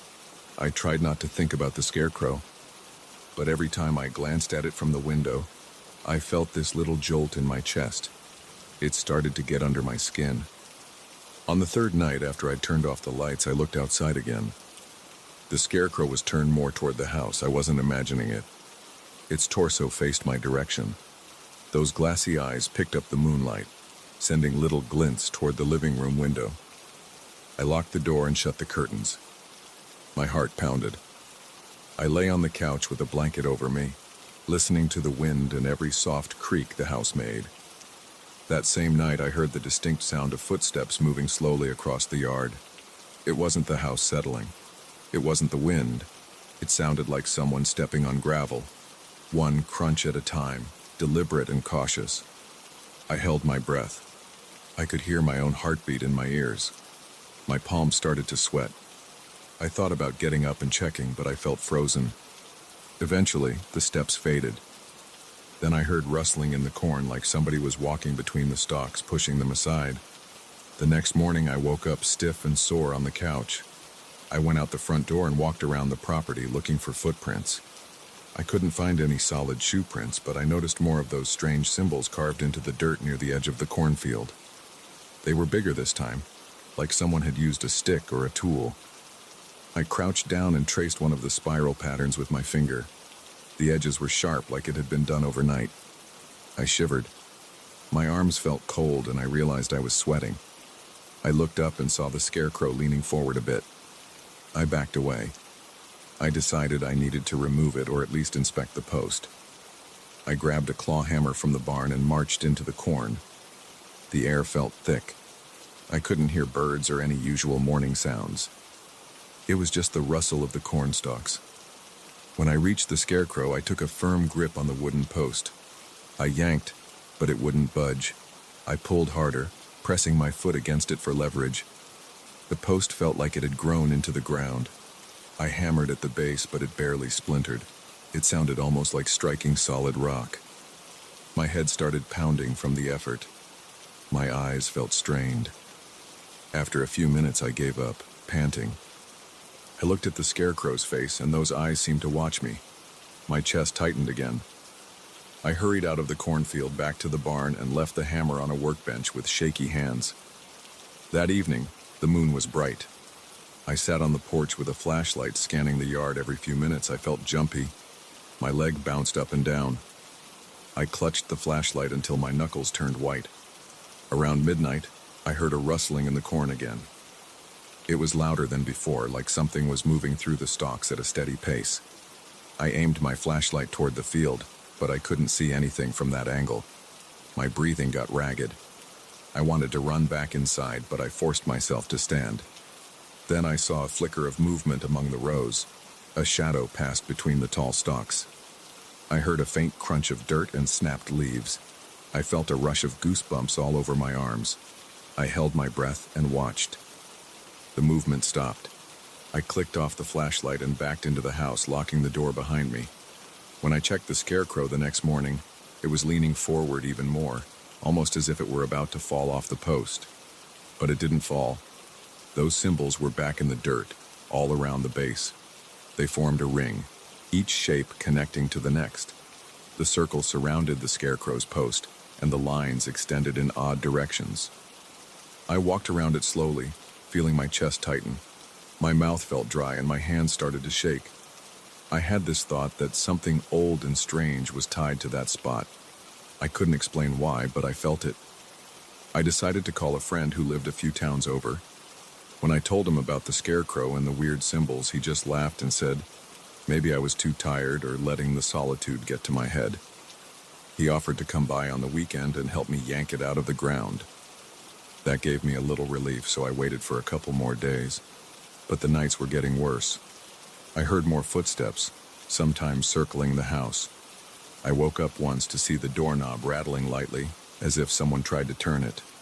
I stood there in my pajamas, holding my breath and clenching my fists. The noise stopped after a few seconds.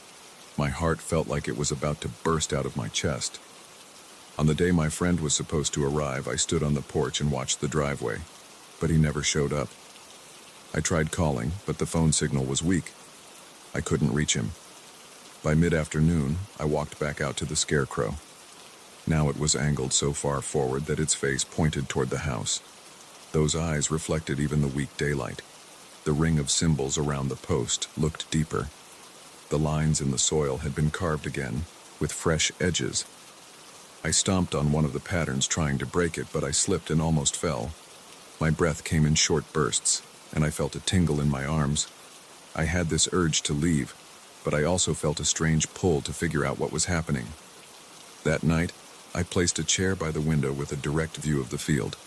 I turned off all the lights. The moon was big and bright again, washing the corn in pale light. The scarecrow was in the same position, that forward lean, the arms slightly spread. I sat there, tired and tense, waiting for something to happen. Around midnight, I saw a flicker of movement at the base of the scarecrow. Something dark moved around the post, crouching low. I squinted, my heart pounding. I heard a scraping sound, metal against wood. Then I heard a soft grunt or hiss. My body felt paralyzed. My mind raced. I wanted to look away, but my eyes stayed fixed on that shape. Suddenly, the scarecrow shifted. It jerked back, then tilted as if something was pushing or pulling it. I swore under my breath. I started to get up, but my legs felt weak. I forced myself to flick on a lamp. The sudden light flooded the room, and I couldn't see anything outside for a few seconds. I heard rustling from the corn. Then everything was still. When my eyes adjusted, the scarecrow looked the same as before, except now it seemed slightly twisted at the torso. I felt a wave of nausea. I paced around the living room. I considered calling the sheriff, but what would I say? That my scarecrow was moving at night? Before dawn, I left the house with a shovel and a piece of rope. I was done waiting. I marched through the corn until I reached the scarecrow. The air smelled damp and I could see my breath. My stomach churned with anxiety. I jammed the shovel into the dirt around the post, trying to loosen it. I wrenched the blade back and forth. My arms burned. After a few minutes, I heard a snap. The post finally shifted. I wrapped the rope around the scarecrow's torso and pulled with everything I had. My muscles screamed in protest. The post wobbled, then I managed to yank it out of the hole. Dirt crumbled around the base. I saw something on the bottom of the post, some dark residue that looked wet, like tar. My vision blurred for a moment, and my head pounded. I dragged the scarecrow away from the circle of symbols across the field and over near a patch of bare ground behind the barn. I dropped it there and took a few steps back, trying to catch my breath. The scarecrow lay on the ground, arms splayed, the eyes staring at me from that burlap face. I rubbed my temples, feeling shaky. I didn't know what to do next. I just knew I had to keep it away from that spot in the middle of the corn. When the sun came up, I walked to the house, ignoring the stinging pain in my shoulders and hands. I planned to load the scarecrow into my truck and dump it far away from here. But when I returned, it was gone. The rope was still there, coiled in the dirt. The ground looked disturbed, as if something had scraped across it. I searched the area, breathing hard, sweat dripping down my forehead. I heard the corn rustling again, but it sounded distant. I didn't see the scarecrow anywhere. My thoughts raced. I wanted to pack my things and leave, but I felt stuck, like I couldn't abandon this place without knowing what was going on. I'm still here now, pacing around the house and checking the windows every few minutes. There's no sign of the scarecrow behind the barn. The cornfield is dead quiet, but I can't stop glancing at it. I feel like those stone eyes are waiting for nightfall. The silence is unnerving. My heart beats heavily and my hands keep shaking. I can't hear anything except my own movements. I'm afraid to go out there again, but I also can't stand the tension. I'm standing by the window, watching the rows of corn. I'm waiting for some sign of movement. I'm waiting for that cursed scarecrow to show itself again. And I can't shake the feeling that it's watching me from somewhere close, still keeping that constant, impossible vigil over this land.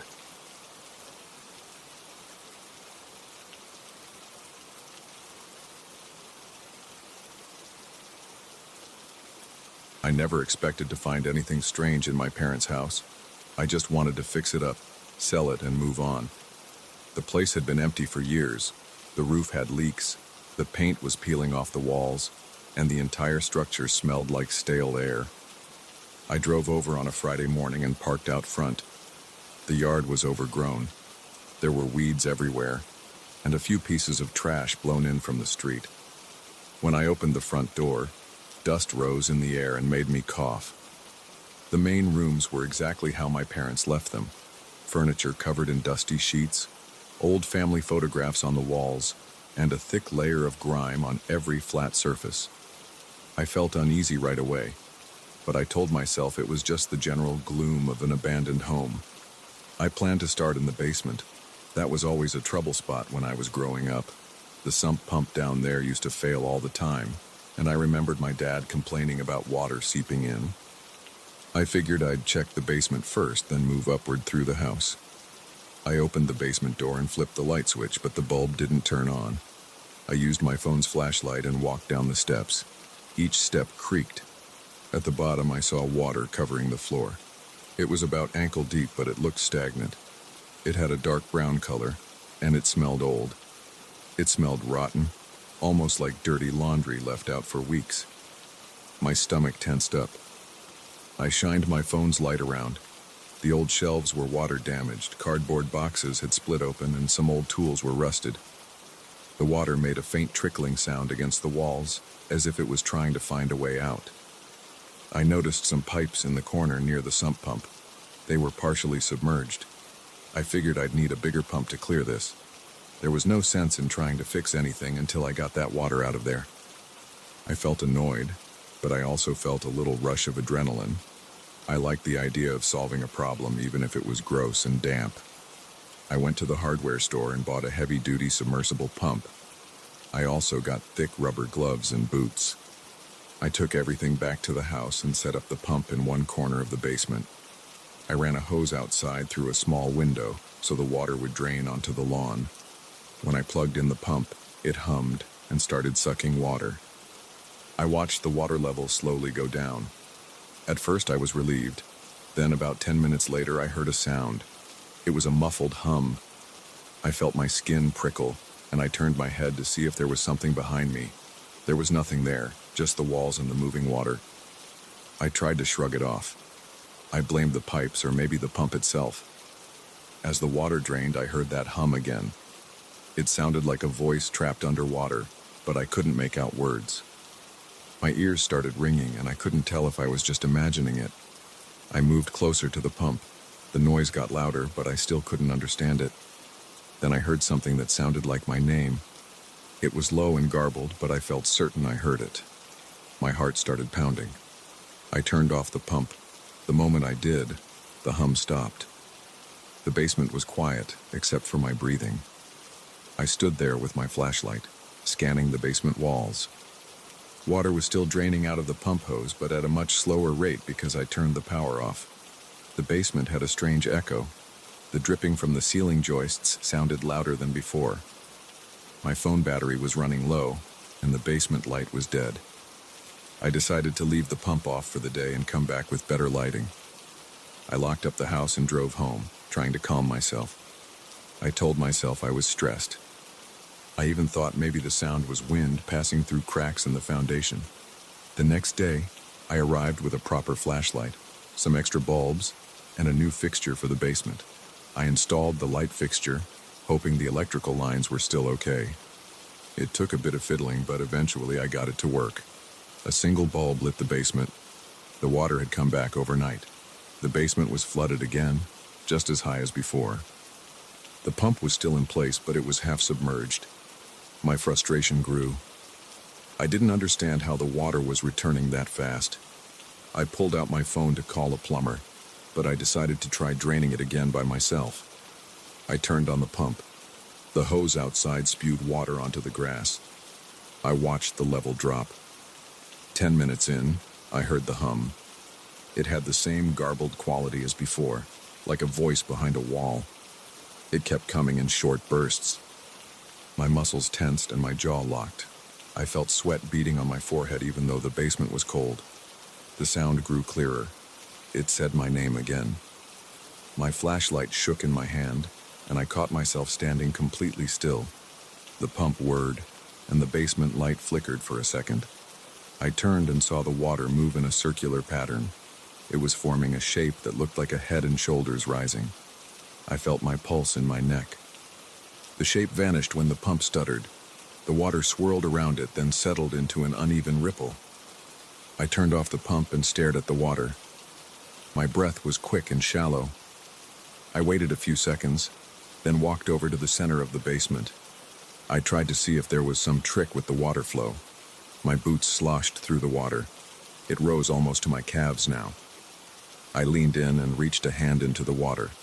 It felt cold and slimy. I touched the concrete floor. I felt no openings or strange currents. I stood up and braced myself. My nerves were on edge. I felt a pang of fear in my chest, but I told myself it was just my imagination. I decided to go upstairs and check the plumbing lines from the main floor.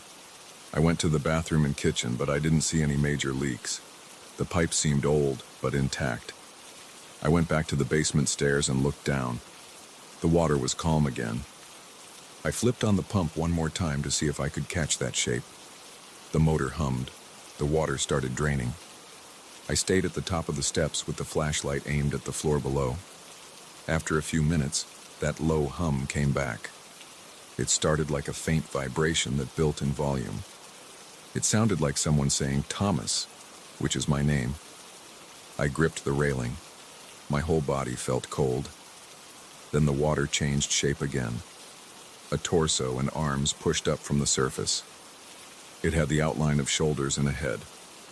I heard it say, Thomas.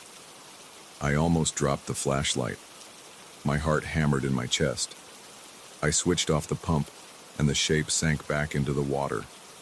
The hum stopped. My own breath sounded too loud in the silence. I turned off the basement light and locked the door. I walked outside, got into my truck, and just sat there. My hands were shaking. I didn't know who to call. I thought about calling a friend, but I didn't want to sound crazy. Instead, I returned to the hardware store and asked for advice about heavy flooding. The clerk suggested a stronger pump or even a backup system. I bought a second pump. I also grabbed a few floodlights and some rubber sheets. My plan was to drain the water as fast as possible and try to spot any hidden cracks or holes. I wanted to see if there was an underground spring or something else feeding into the basement. I refused to think about the shape or the voice. That evening, I set up both pumps in different corners of the basement. I placed the floodlights around the walls so there were no dark areas. The basement looked bleak under the bright light, with stained concrete and rusted pipes. I turned on the pumps at the same time. The water started to drain quickly. For a few minutes, nothing happened. Then I heard the hum. I tensed up and forced myself to keep watching. The water churned. My name echoed in that garbled voice. The shape rose more defined than before. I saw what looked like a human face formed from flowing water. It had no distinct features, but I could see indentations where eyes and a mouth would be. The arms moved in slow motions as if trying to reach me. I felt my knees weaken. My breathing was ragged. My head pounded. I shut off the pumps, and the figure collapsed into the flood. I dropped to my knees in the water. My jeans got soaked. My body was shaking. I stayed there for a few seconds. All I could think was that something was under that water, and it wanted to come out. I left the pumps off and backed away from the center of the room. I leaned against the wall, feeling the cold concrete on my back. My mind raced, but I tried to stay present in the moment. I didn't want to run away, but I also didn't want to power up the pumps again. Instead, I got a mop and tried to move some water into the nearby drain by hand. My heart rate slowly came down. I moved the mop back and forth. It helped a little, but not much. The water level was still too high. I didn't want to stay in that basement all night. I decided I would return in the morning with a professional plumber. I called one on my way out and scheduled an early appointment. I tried not to think about the watery shape. I tried to focus on driving carefully. I went home, ate a cold dinner, and barely slept. I had constant nightmares about water flooding my room. The next day, the plumber arrived. He was a middle-aged guy with a serious expression. I showed him the basement. The water was high again, but he didn't see anything unusual. He set up his own pump and started draining. We stood there for a long time, waiting. I kept expecting to hear that hum or see something. Nothing happened for almost half an hour. Then the plumber walked over to some pipes and started checking for cracks. I stayed near the center of the room staring at the water. My stomach twisted into knots. The hum started again, very faint. I froze. The plumber didn't seem to hear it. He kept tapping on the pipes. Then I heard the voice. It was soft and muffled, but I recognized my name. The plumber still didn't react. I took a step closer to the water. The hum rose in volume, and the shape formed again. It reached out and said my name with more force. I swear I felt a slight vibration under my feet like an underground rumble. I called for the plumber, but when he turned around, the shape sank back into the water. He looked at me and asked what was wrong. I told him I thought I saw something in the water, but he just shrugged. He kept working on the pipes. I felt sweat trickle down my temple. The plumber found a small crack, but nothing that would explain the constant flooding. He said the foundation might be compromised. He recommended calling a foundation specialist. He left around noon. I stayed behind. I sat on the basement steps, staring at the water. I felt a strong urge to let the pump run. Maybe I could see the shape at its most solid point and figure out what it was. I plugged in both pumps again. Water gushed through the hoses. I watched the water level drop. My heart pounded. I heard the hum grow louder. My arms trembled. The silhouette started to rise from the center of the flood. It was taller and clearer than before. It had a visible head, neck, and torso. I heard it call my name. I smelled a musty odor from the water. My vision blurred at the edges. I stared at this shape, trying to see if it had eyes or a mouth. The water swirled in place, and I noticed the arm stretching toward me. My entire body tensed. I didn't speak. I couldn't. I felt a thickness in my throat. The silhouette stood there for a long moment. I heard dripping from the walls. The pumps kept whirring. The shape advanced a few inches, then wavered. The voice sounded desperate. My name came out in a slow, distorted tone. I panicked. My hand slammed against the pump switch and I turned it off. The shape collapsed. The water sloshed and the basement went quiet. I stood there with my boots sinking into the wet floor. My muscles felt like they were about to fail. I walked backward until I reached the steps. I went upstairs, locked the door to the basement, and leaned against it. I was convinced there was something in that water. It wasn't normal. It was calling me, and it wanted out. I spent the rest of the day trying to decide what to do. I paced around the kitchen, checking the phone, debating whether to call someone else. I looked through some of my parents' old documents. I found receipts for foundation repairs from decades ago, but no mention of anything else. I didn't see any reference to a hidden cistern or a well. By evening, I realized I needed more specialized help. That basement wasn't just flooded. It held something I couldn't explain. I made a plan to call a team that dealt with unusual structural issues, but I felt unsure if they'd know what to do. I also felt a growing sense of dread. I closed the curtains and tried to rest on the old couch in the living room. I dozed off for a while. When I woke up, it was dark outside. I decided not to go near the basement again that night. I left the pumps off. If the water rose again, so be it. I couldn't face that voice alone. That night, I barely slept. I kept thinking about the shape that formed out of the water. I recalled how it said my name. I wondered if I should abandon the house altogether. Then I remembered that it belonged to my parents, and I had a responsibility to fix it. I stared at the ceiling for hours. Every little sound made me jump. My thoughts kept returning to that watery figure. Eventually, I got up, drank some water from the kitchen sink, and sat at the table until dawn. My body was stiff, and my eyes burned. As soon as it was light, I gathered my things and walked out the front door. I drove off to find help, determined to find a professional who could handle this. I didn't turn back once. My parents' house stood behind me, silent and flooded, with that voice somewhere in the basement, waiting.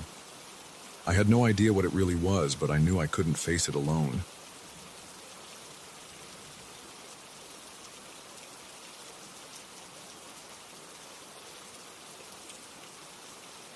I never planned on finding something strange in my own attic.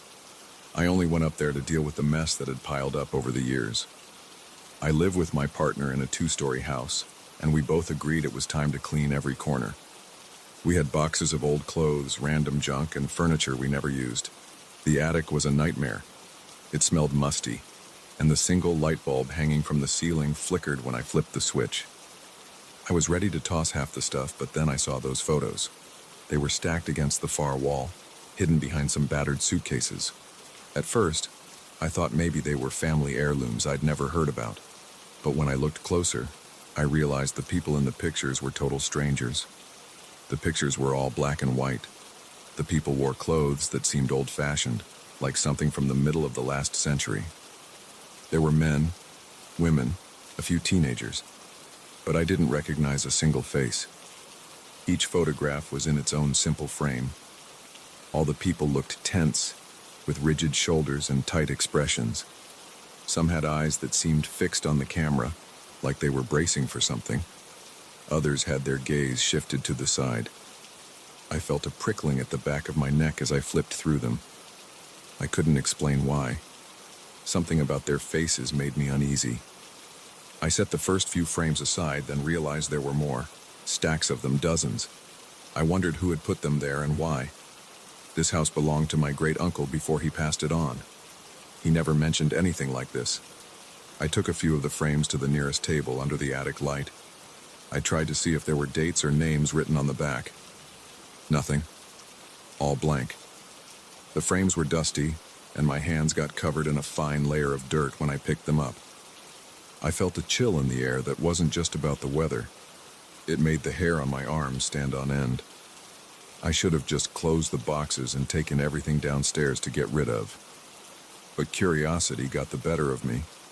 I decided to hang some of them on a spare section of attic wall. I wanted to examine them more closely. Maybe, I thought, I could see some detail that would give me a clue about their identity. Maybe I'd recognize a place or a name on a sign in the background. So I found an old hammer and some nails in the corner. I put 4 or 5 frames up on a clear spot by the attic door. Then I stepped back to get a good look. The people in the photos looked like they were staring right back at me.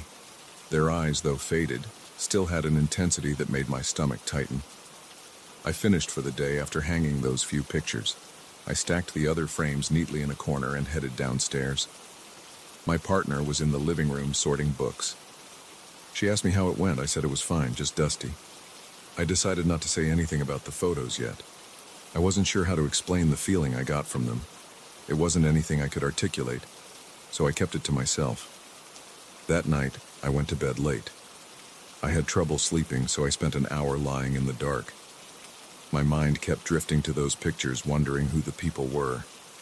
I tried to push the thoughts out of my head, but I couldn't. Eventually, I dozed off. Around 3 in the morning, I woke up to a faint tapping sound. At first, I thought it was just the house settling. Old wood can make weird noises. But the tapping persisted. It sounded like footsteps above my head. I leaned over, looked at the clock, and rubbed my eyes. My heart started to pound, but I told myself I was being paranoid. I stayed in bed, listened a little longer, and decided I must be imagining it. The next morning, I went up to the attic to continue the cleanup. The first thing I noticed was that the pictures weren't in the same configuration I remembered. I had hung them in a neat row, but now they seemed a bit tilted. One was off-center, as if it had been nudged. I looked around to see if maybe there was a strong draft or something that could have caused it, but the windows were sealed shut. The dust on the floor didn't look disturbed. I shrugged it off, straightened them, and continued with my work. I spent most of that day reorganizing boxes. I occasionally looked at the photos on the wall. Something seemed different about them every time I glanced over. I couldn't put my finger on it. Maybe the angles of their faces looked off, or maybe the shadows were playing tricks on me. I tried to ignore the feeling. Then, right before lunch, I swore one of the pictures was crooked again. The top edge was leaning away from the wall. I walked over to fix it. While I reached out to straighten the frame, I felt a rush of cold air across my back. I spun around, but nothing was there. When I told my partner about the frames, she said I should stop overthinking. She figured they were probably just loose on the nails. She offered to help me move them downstairs if they were bothering me. I said I wanted to keep them up there a bit longer, just to see if I could figure out who these people were. She shrugged and let me do my thing. I guess she could see I was a little fixated. That night I decided to check the attic before going to bed. I wanted to make sure nothing was out of place. I grabbed a flashlight and headed up the stairs. When I turned on the attic light, the pictures looked normal at first. But as I walked closer, I noticed their faces. They seemed different. The tension was still there, but some of them looked almost pleading now, like they wanted something from me. My heart started thumping faster. I told myself it was just my imagination. Maybe I was reading too much into a bunch of old black and white photos. I shut off the light and started to leave. That's when I heard something scrape along the floor behind me. It was a short, sharp noise like a frame being dragged. I spun around so fast I nearly dropped the flashlight. I shone the beam across the floorboards. All the pictures were still on the wall, so I couldn't figure out what made the sound. I stood there for a while, just breathing hard. I looked around the attic, but everything else seemed the same. Eventually, I forced myself to go back downstairs. My palms were slick with sweat as I gripped the flashlight. The next few days, I kept hearing strange noises from the attic. Sometimes it was that tapping sound. Other times it was a soft creaking. My partner heard it too once or twice, but she always dismissed it as the house settling. During the day, I'd go back up and I'd swear the frames were in different spots. It wasn't like they were obviously rearranged, but the spacing on the wall looked off, or a picture was slightly higher or lower than before. I kept adjusting them, trying to put them back in the exact position I remembered. Every time I looked at those faces, they appeared more distressed. Some of their eyes seemed to shift toward me, like they were following my movement. I tried to see if there was some trick of perspective. I'd step to the right, then to the left, checking if it was a simple illusion. But it never felt that simple. When I got too close, I felt a chill at the back of my neck again, the same one I felt that first day. On the fourth night, I woke up to a loud thump. It came from above my bedroom, right where the attic was. I shot out of bed, grabbed the flashlight again, and crept up the stairs. My heart was racing. My mouth felt dry. I flipped on the attic light, and I saw one of the frames lying on the floor. The glass wasn't cracked, but the back panel had come loose, and the photo was slightly out of place inside it. I picked it up and checked the wire that was supposed to hold it on the nail. It didn't look damaged. The nail was still firmly in the wall. There was no reason for that picture to be on the floor. While I was holding it, I studied the person in the photo. It was a man with a furrowed brow, eyes locked forward as if he was bracing for impact. I could see a new detail I hadn't noticed before. His tie was slightly askew, like he'd just rushed into place for the photo. I slipped the picture back into the frame and carefully hung it again. I made sure it was secure. Then I stepped away, listening. The attic was silent now. No wind, no footsteps, just my own breathing. I was too wired to sleep after that. I sat in the living room for about an hour, watching TV on low volume, trying to calm down. My thoughts kept circling back to the frames. Why did they move on their own? Why were the expressions changing? I felt a knot of dread in my gut. I told myself I had to do something, either get rid of them or figure out their origin. The next day, I called a friend who knew a bit about photography. I asked if old pictures could change color or warp over time. He said yes, pictures can fade or become warped if exposed to humidity or sunlight, but not in the way I was describing. I didn't mention the moving frames or the footsteps. I just asked general questions.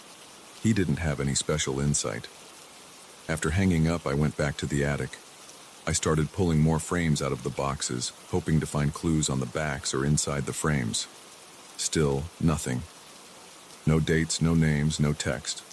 That afternoon, while my partner was out, I decided to rearrange the pictures on the wall in a different pattern. I thought maybe if I changed the order, I'd notice something new.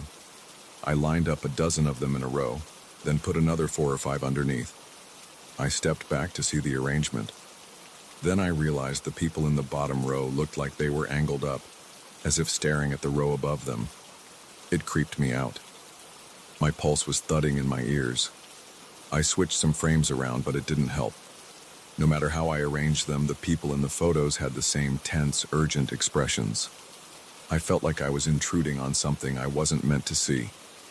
That evening, I was getting ready for bed when I heard footsteps again. They were slow, deliberate steps crossing the attic floor. I paused at the bottom of the attic ladder, listening. My scalp prickled. I called out, "Hello?" No answer. The steps stopped. I climbed up with my flashlight, flipped on the overhead light. I saw that a few frames were now leaning against the wall on the floor. There were no signs that the nails had come loose. I picked one up. The man in the photo had his eyes turned slightly to the left, as if looking at someone just out of frame. I set it back on the wall, my hand shaking. I decided I couldn't handle this anymore. Something was off.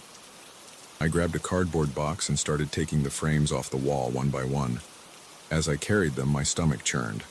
I felt this unsettling urge to put them back, like some part of the attic wanted them to stay on display, but I kept packing them into the box.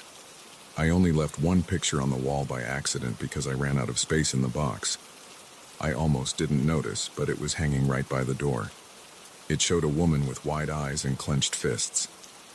Once I sealed the box, I hurried downstairs. I put it in a storage room off the garage. I figured I'd deal with them later, maybe contact someone who knew antiques or old photos. Then I went up to bed. I managed to fall asleep after a while, relieved that I'd taken them down. Sometime in the early morning, I woke up again to a loud scraping noise from the attic. It sounded like something heavy was being dragged across the floor. My chest tightened. My throat felt dry.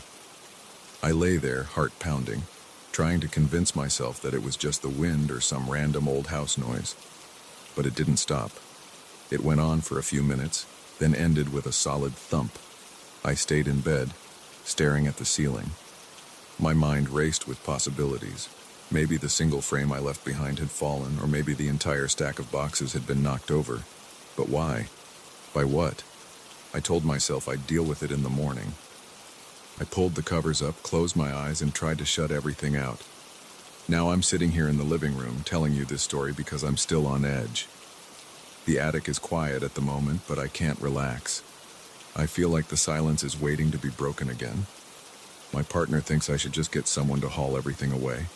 Maybe call a contractor to check for rotten beams or anything that could cause movement. I might do that. But a part of me feels that I need to understand what's going on. I don't know if I ever will. All I know is that there's something disturbing about those photos. It's not just the way they look or the fact that they keep moving. It's the feeling I get when I'm near them, like they're a window into something I don't want to see. For now, they're locked in that storage room. But I keep wondering if that's enough. Because every night I hear those footsteps and I can't figure out how to make them stop.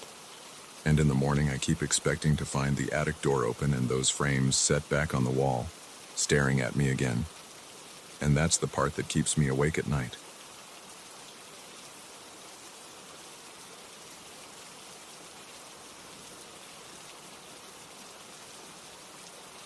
I found that notebook in an old drawer on a Saturday evening.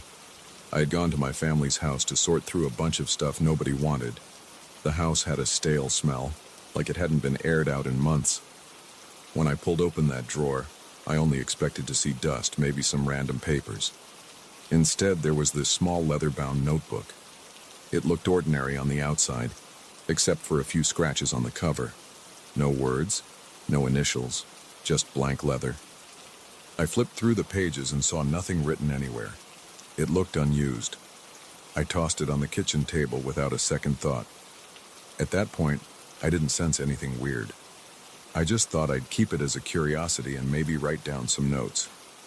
That was my plan, but it didn't last long.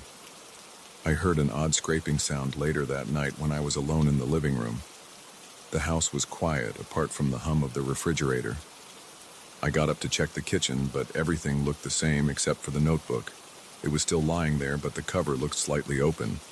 I brushed my hand across it. The leather felt cold, like it had been sitting in a freezer. When I picked it up, I noticed a faint mark on the first page. It looked like a pencil line, but I hadn't written anything. I closed it, thinking it was probably just a smudge. I set it back down and went upstairs to my old bedroom. I didn't feel uneasy yet. I just found it odd. Around midnight, a dull thump echoed from downstairs. My heart jolted. I had been trying to sleep on an old mattress that creaked every time I shifted. I thought maybe something had fallen off the counter. I got up, rubbed my eyes, and walked down the stairs. My pulse sped up when I saw the notebook on the floor, about 2 feet away from the table. The cover was flipped open, and I saw something written on the first page. It looked like messy handwriting, the letters dark and uneven. I picked it up and felt my stomach tighten. It read, "I watch in the dark." That was all. The ink, or whatever it was, looked fresh, like it had just dried. I couldn't come up with an explanation. I hadn't written it. Nobody else was in the house. My immediate thought was to toss the notebook in the trash. But part of me wanted to understand what was going on. I closed the notebook and pressed the cover firmly. My hands were shaking a little, so I forced myself to take a few slow breaths. I put it back on the table and stared at it for a while. I felt the hair on the back of my neck rise, like someone was standing behind me. I turned around, but the kitchen was empty. No footsteps, no shadows, nothing except the refrigerator hum. Finally, I decided to go back upstairs. I left the lights on. I didn't sleep well that night. Whenever I closed my eyes, I heard faint scratching like a pencil on paper. I'd jump up, look around, and see nothing. The room was dark, and the only thing I could hear was my own breathing. My chest felt tight, and I kept imagining something crouched in the corner. At one point, I thought I heard the bedroom door creak, so I sat up and switched on the lamp. The door was shut just as I'd left it. After a few minutes of tense silence, I managed to drift off again. I woke up at dawn with sweat on my forehead. I went downstairs and found the notebook still on the table, closed. I tried to open it, but the pages were blank again. The sentence I'd seen last night was gone. I slid my finger across the page where I'd seen those words, but it was smooth. There was no sign of fresh ink, no smudge, nothing. I felt lightheaded. I told myself I must have been half asleep. Maybe my mind was playing tricks. I put it in a drawer and decided to step outside for some fresh air. That afternoon, I heard creaking noises near the living room closet. It sounded like someone was pushing against the door from the inside. I opened it, and there was nothing unusual, just coats and a few boxes. Then I heard a loud slam from the hallway. When I reached the hallway, I found the window had shut itself. There was no wind outside, and I'd left it open on purpose to let some air in. My body tensed, and I had this tight feeling in my chest again. I had the impression I wasn't alone in the house. My eyes kept darting around, expecting to see a shape or a figure, but every room looked empty. The floorboards were silent as I walked around. Later that evening, I decided to take another look at the notebook. I sat in the living room with a small table lamp on. The overhead light was flickering occasionally, which made my nerves worse. I opened the drawer and pulled out the notebook. As soon as I touched it, I noticed the pages felt different, thicker somehow. I flipped through them, and I saw new marks scattered across random pages. Some were strange symbols. Some looked like short phrases in a language I didn't recognize. Others were lines drawn in black ink. They reminded me of small shapes, or maybe eyes. I felt the hair on my arms stand up, and my mouth went dry. There was a low rumble from the ceiling, like wood settling. I closed the notebook because I couldn't handle looking at it anymore. About an hour later, I heard something clattering in the kitchen. I found a cabinet door hanging open. Several plates were on the floor, not broken, just lying there. A few cups had rolled off to the side. I took a step back and gripped the counter until my hand hurt. That's when I noticed the notebook was on the counter, even though I'd left it in the living room. I had no memory of bringing it there. I tried to keep my breathing steady, but my chest felt like it was shrinking. I picked it up and opened it again. This time, I saw a short message. Come to the stairs. My fingertips tingled and I felt a dull ache in my head. I wanted to ignore it, but I found myself walking toward the staircase. The stairway was dark because I hadn't turned on the overhead light. I could see the faint outline of each step. I stood at the bottom, listening. The house felt too quiet. There was a thick silence that made my ears ring. I took one step, then another, holding the notebook against my chest. The steps creaked under my weight. I had this strong feeling that something was at the top, waiting for me. But I couldn't stop. My heart was pounding so hard I could hear it in my ears. When I reached the top, the hallway light flickered. The door to the room where I'd slept was ajar. A cold draft hit me, and I shivered. I felt a sharp sting in my eyes, like I hadn't blinked in too long. I heard something shift in the darkness up ahead, maybe a piece of furniture or a footstep. I called out, but my voice came out strained and weak. Nobody answered. I stepped into the room, switched on the light, and found it empty. The sheets on the bed were rumpled and the closet door was half open. I checked inside. There was nothing there. But the air felt heavy, like I was breathing through cloth. Back in the hallway, I opened the notebook one more time. The symbols on the pages looked even clearer. Some lines formed shapes that seemed to shift as I stared at them. I rubbed my eyes, thinking maybe I was just tired. Then I heard a soft scraping noise near the attic hatch. My skin tingled all over. The hatch was above me. I glanced up and saw the thin door in the ceiling. I rarely went into the attic, and I had no reason to go there now. Yet, the sound continued, like nails scratching against wood. I climbed onto a chair and pushed the hatch open with a broom handle. A weak light bulb in the attic revealed dusty boxes and old suitcases. As I raised myself up, I noticed the notebook felt warmer. It was almost hot in my hand. I rested the notebook on the attic floor and climbed up fully. My jeans caught on a splinter and I nearly lost my balance. I managed to stand, scanning the area. I heard a faint whisper, but it didn't form any clear words. It felt like air moving past my ear. I crouched and opened the notebook again, flipping to the last page. Now there was another sentence. You are close. My heart felt like it would burst out of my chest. I set the notebook down and looked around. A single beam of light from the bare bulb showed me corners filled with dust and spiderwebs. There was a mirror covered by a sheet. I pulled the sheet off. My reflection looked pale and tense. The scrapes on the leather cover of the notebook were visible in the mirror. For some reason, I felt like the reflection wasn't matching my movements exactly, but that might have been my nerves. I blinked and turned around quickly, expecting to see something behind me. There was nothing, just the same boxes. I picked up the notebook, climbed down, and closed the hatch. My heart was still pounding, and I could feel my pulse in my throat. I headed back to the living room, trying to calm down. I opened all the windows to let in some fresh air. The sun was setting, which made the house feel dim and shadowy. I sat on the couch with the notebook in my lap. I had to decide whether to destroy it or keep going.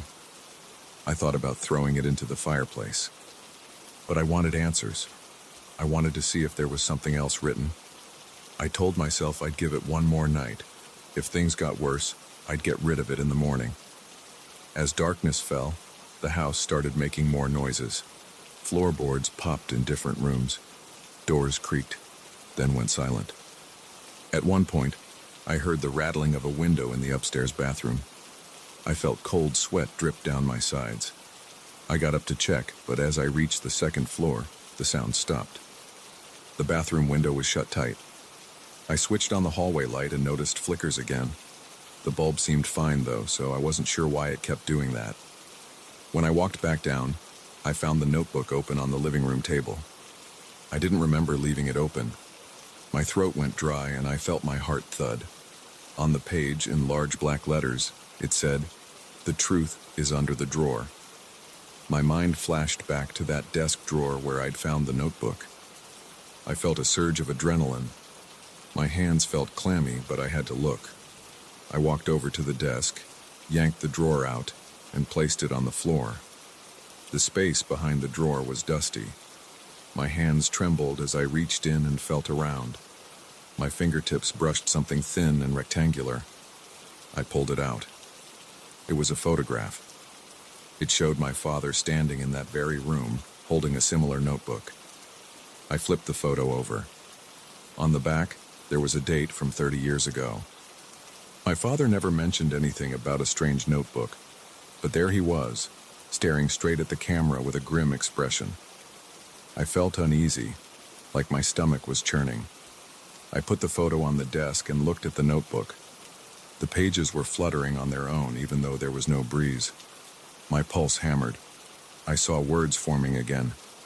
He knew.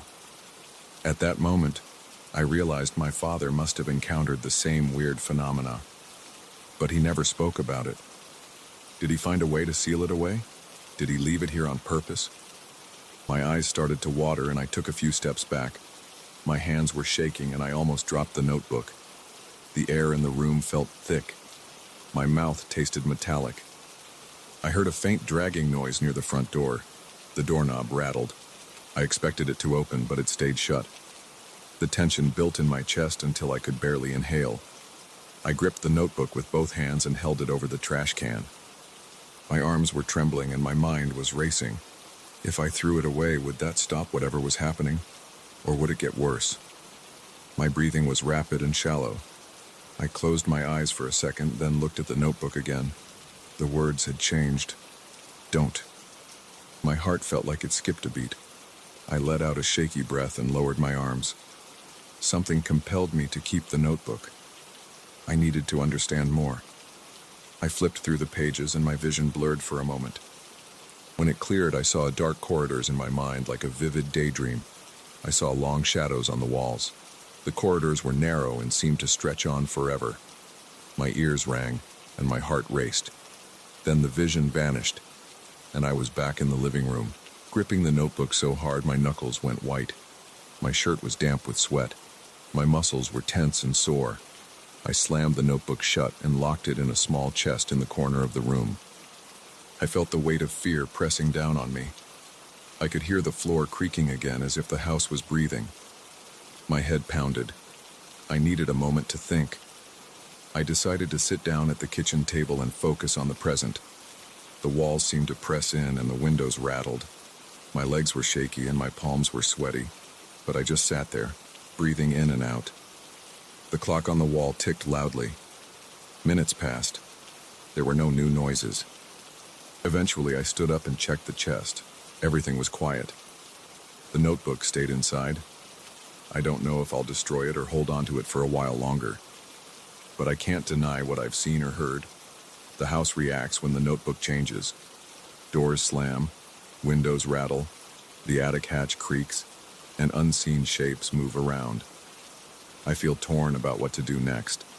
My gut tells me that if I open it again, I'll see even darker things. But I also want to learn what my father knew. For now, I'm keeping it locked away, hoping it stays silent until I decide. I can still feel that cold weight in my chest. Part of me wants to end this, and part of me can't walk away. I'm stuck with this notebook that shows me things I can't ignore. I guess I'll have to find the truth on my own terms. Until then, I'm staying alert and keeping the lights on.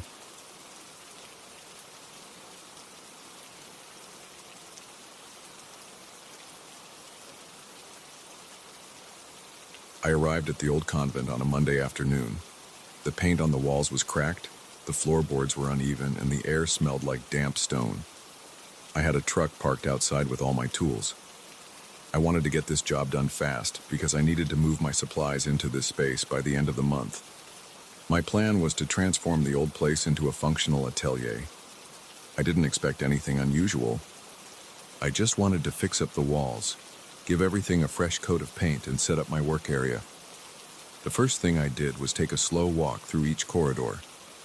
The building used to be a convent, so it had high ceilings, thick walls, and tiny rooms that had once been cells for the nuns. The windows were narrow, letting in limited light.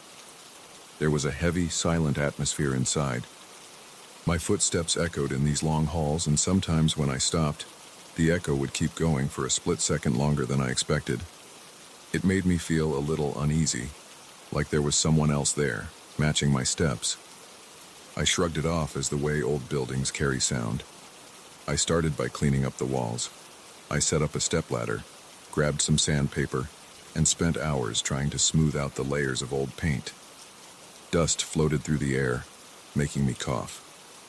Every time I ran the sandpaper over the walls, I heard faint scratching that reminded me of nails on a chalkboard. I didn't think much of it at first. Old plaster makes all kinds of sounds when you work on it. After about an hour, I noticed odd phrases near the top of one wall. At first, I thought it was just some scribbles. I leaned in with a flashlight because the overhead bulbs were weak. There were letters in dark ink, arranged in rows. They looked like scrambled words, maybe codes or some kind of secret writing. I tried to read them, but they made no sense. I took a closer look and saw a name underneath each set of phrases. It was like a signature, but the letters were too faded to read clearly. I figured it was old graffiti. Maybe people who lived here after it stopped functioning as a convent had left behind cryptic marks. I kept sanding, trying to erase these words. Each pass of the sandpaper made them fainter until they were hardly visible. Then I applied a fresh coat of primer. It was thick, and I spread it over the wall carefully, checking to make sure I covered every inch. By the time I finished that wall, I felt a chill along my spine. I thought it was just the cold air seeping in through the cracks in the walls. My back was tired, and my arms ached from all the sanding. I turned off the lights, locked up, and drove home. The next morning, I came back ready to continue. I set my coffee down on a folding table near the entrance. My eyes were still half closed from lack of sleep. I yawned, walked into the main corridor, and stopped in my tracks. The wall I had primed was full of those same lines of text, only they looked darker and clearer than before. The words seemed almost fresh, like they had been written that same morning. The signatures were also visible. Some had different handwriting styles. I stood there, confused, because I had covered that entire area thoroughly. There was no way the old marks could have bled through that much paint overnight. It was impossible. I approached the wall, touched it, and felt that the paint was fully dry. I rubbed my fingers along the text. No paint came off on my hand. The letters looked like new ink. I felt a knot in my stomach. I tried to tell myself it was just some chemical reaction from the older layers of paint. I figured I could cover it again and move on. I applied a second coat, even thicker than before. I spent half the day on that wall, determined to make sure the ink or whatever it was didn't show through again. By late afternoon, it looked spotless. I exhaled in relief, did a quick cleanup, and went home, ignoring a persistent feeling of unease. The third day, I walked in and saw the writing again. This time, there were new signatures. The phrases were still scrambled, but I made out the words passages and beneath in one line. Another line said, "The halls carry shadows." I felt my stomach churn. I cursed under my breath and ran my hand along the wall. Again, the paint was dry and the text was right there, bold and clear. I felt a cold draft behind me. I turned around fast, expecting to see a window open or a door ajar. Everything was shut. My heart thumped and my hands felt clammy. I thought about leaving the job, but I had a contract to finish. I told myself I'd find a logical reason for this. Maybe the paint was cheap, or maybe the primer wasn't bonding right. I took a break to get fresh air. I walked through the side corridor to the open courtyard. The courtyard was small, with old stone walls that rose high and blocked most of the sunlight. I ran my fingers along the stone, feeling the cracks in the cold surface. Suddenly, I heard faint footsteps behind me, like someone was trying not to be noticed. I spun around. No one was there. The sound faded as soon as I turned. I felt the hair on my arms stand up. My heart pounded hard. The place seemed too silent for a busy street just a few blocks away. I could still hear distant traffic outside, but inside the convent it felt like a sealed-off world. I forced myself to continue the renovation. I moved on to another hallway to see if the same thing would happen there. I used an industrial sander on the plaster, and the machine roared in my hands. Clouds of dust filled the air, making me cough again. As the dust settled, I saw faint outlines of text along the edges of this second corridor. The letters looked similar to the ones in the main hall. I noticed a signature that read something like Brother Thomas, but the letters were smudged. I used a rag with paint thinner to wipe it off. The letters faded, but after a few seconds they seemed to reappear, as if they were seeping out from inside the wall. I felt dizzy. I braced myself against the sander and tried to steady my breathing. That evening, I tried a different approach. I used a special sealant on that corridor before painting. The sealant smelled strong, almost suffocating. I had to wear a mask and keep the windows open. My eyes burned from the chemicals. As I applied the sealant, I noticed the writing shimmer in the light for a moment. The text seemed to pulse like it was resisting me. I finished up, locked the building, and left quickly. Driving home, I couldn't shake the image of the writing burning through every coat of paint. I felt silly for being so rattled, but I couldn't deny how nervous I felt. The fourth morning, I stepped inside and immediately felt a drop in temperature. The interior felt at least 10 degrees colder than outside. My breath formed a faint mist in front of my mouth.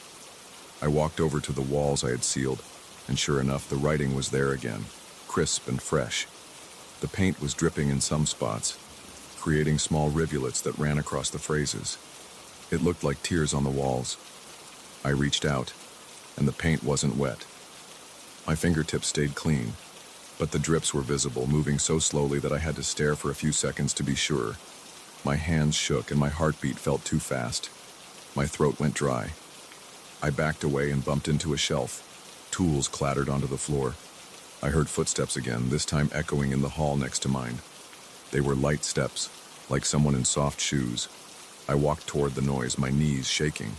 I looked around each corner, expecting to see a person. There was no one. The footsteps stopped when I got close. I tried to call out, "Hello?" My voice sounded loud in the quiet, but there was no reply. A door hinge squeaked somewhere behind me. I turned around fast, but I only saw a closed door. My heart felt like it was climbing up my throat. I was sweating even though the air was cold. I decided to open every door in the building one by one. I wanted to clear each room to be sure I was alone. Most of the rooms were empty, just small cells with stone floors and dusty windows. Some had old tables or chairs stacked against the walls, covered with sheets. Nothing looked out of place except for a few more lines of that strange writing, always near the walls. I touched them, and my fingers tingled like a mild electric shock. I pulled my hand away fast. I felt goosebumps forming on my arms and neck. The more I looked around, the more I found these markings. They appeared in corners, behind shelves, even along the floor near the baseboards. Some were only a few words, others were several lines. Each signature looked different. Some had formal handwriting, others were almost scribbles. Most were in what looked like old ink, but a few had a more modern look, as if written with a common marker. The references to secret passages were consistent. I kept seeing the words hidden corridor, below the chapel, under the flagstones, or open at dusk. Every time I saw something new, my breathing sped up, and my stomach felt tight. That afternoon I was working in the former chapel area, sweeping out the debris. The tall windows let in weak light, and I saw dust motes floating in the air. I heard a soft scraping noise behind the altar. I walked over, shining my flashlight on the stone floor. There was a small crack about the width of my finger, running across the floor. It looked like the stone slab had been moved or pried open at some point. I knelt down and tried to get the slab to move, but it felt stuck. The scraping noise continued, like something was shifting underneath, but I couldn't see any opening. My flashlight flickered, and my pulse pounded in my ears. Suddenly, I felt a wave of cold air brush past my neck. I jerked back. My flashlight beam trembled as I turned around to see who was behind me, but no one was there. The scraping noise stopped. I got to my feet and backed away, feeling dizzy. My hands shook. My chest felt tight. I tried to steady my breathing. My mind raced with questions. I had no logical explanation for these things. I just wanted to get out of there, but I also wanted to finish the job. My livelihood depended on completing this renovation. I had no intention of telling anyone about these odd events. I didn't want to sound like I was losing my mind. I tried to focus on practical tasks. I hammered new nails into some loose floorboards. I tightened hinges on old doors. I replaced a few broken light fixtures. All the while, I felt a presence behind me, like someone was watching. Whenever I turned around, I saw empty corridors. My chest felt tight, like I couldn't get a full breath. Sweat soaked the back of my shirt even though the air was cold. Whenever my hammer struck a nail, the echo lingered a moment too long, making me flinch. By dusk, I decided to check on the main corridor again. The new paint on the walls had started to drip in thin lines, forming fresh rivulets that outlined more words. I read one that said, "It waits below." Another read, "Do not stay after dark." My hands trembled as I held the flashlight. The beam shook against the wall. I felt a dull ache in my gut. I heard the footsteps again behind me. This time they sounded closer. I turned around, my heart pounding, but the corridor was empty. My palms felt wet with sweat. My whole body felt tense, as if ready for a fight. Then I heard a soft whisper. It sounded like many voices speaking at once, but I couldn't make out the words. They were too faint. The voices seemed to come from the walls themselves. I pressed my ear to the wall and I felt a vibration, like something was moving inside. I jumped back, startled. My head spun with worry. I had no proof that anyone was there, but I felt eyes on me everywhere I went. I glanced at my watch. It was almost completely dark outside. The overhead lights flickered for a moment, then stabilized. My whole body felt like it was pulsing with adrenaline. I rushed to gather my tools and shut everything down for the night. I locked the front door, then tried the handle 3 times to make sure it was secure. In the silence of the deserted street, I could still hear those footsteps in my head. I felt a chill that wouldn't go away, like I was trapped in a cold wind that no one else could feel. My shoulders were stiff and my lower back felt twisted. It was pure tension. I stood outside staring at the tall, dark silhouette of the old convent. The windows looked like empty eyes. I couldn't believe that walls could bleed writing like that, or that footsteps could echo without a person to make them. But it was happening, and I had to face it. Tomorrow, I would have to come back. I would try a different brand of primer or strip the plaster off completely. I would do anything to get rid of those words. I didn't know who was writing them or how they appeared. All I knew was that once the sun went down, the sense of unease grew stronger. Something was in there. Something was watching me. I gripped the steering wheel of my truck and sat there for a moment.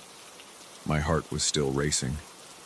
My hands shook so much that I dropped my keys twice before I managed to start the engine.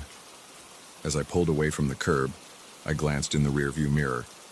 For a split second, I thought I saw a figure in one of the upstairs windows.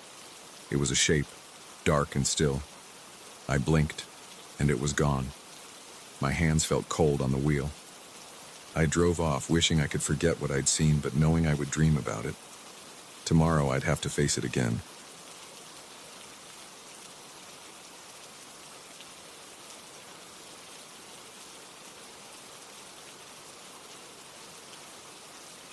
I remember the exact moment I first saw that harp in my attic. I was moving boxes around, trying to find a broken chair I wanted to fix.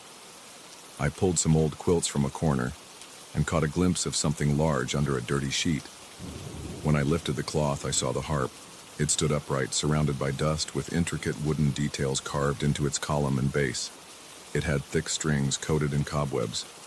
I felt a strong urge to wipe it clean and see if it made any sound at all. My heart pounded and I tasted dust on my tongue. I was alone in the attic, and the single light bulb overhead made everything feel dim. I ran my fingers over the strings. They were stiff, but they vibrated under my touch. That vibration stayed with me longer than it should have. My hands felt a strange tingle. I dragged the harp out into the open, almost knocking into a wobbly desk on my left. The floor creaked as I moved. The harp felt heavier than I expected, and I had to strain my back to push it across the wooden boards. The dust got into my nose and I sneezed. I tried not to breathe too deeply, but I couldn't help it. Once I set it near a window, I opened the shutters to let more light in. The sunlight showed every scratch, every worn spot on the wood.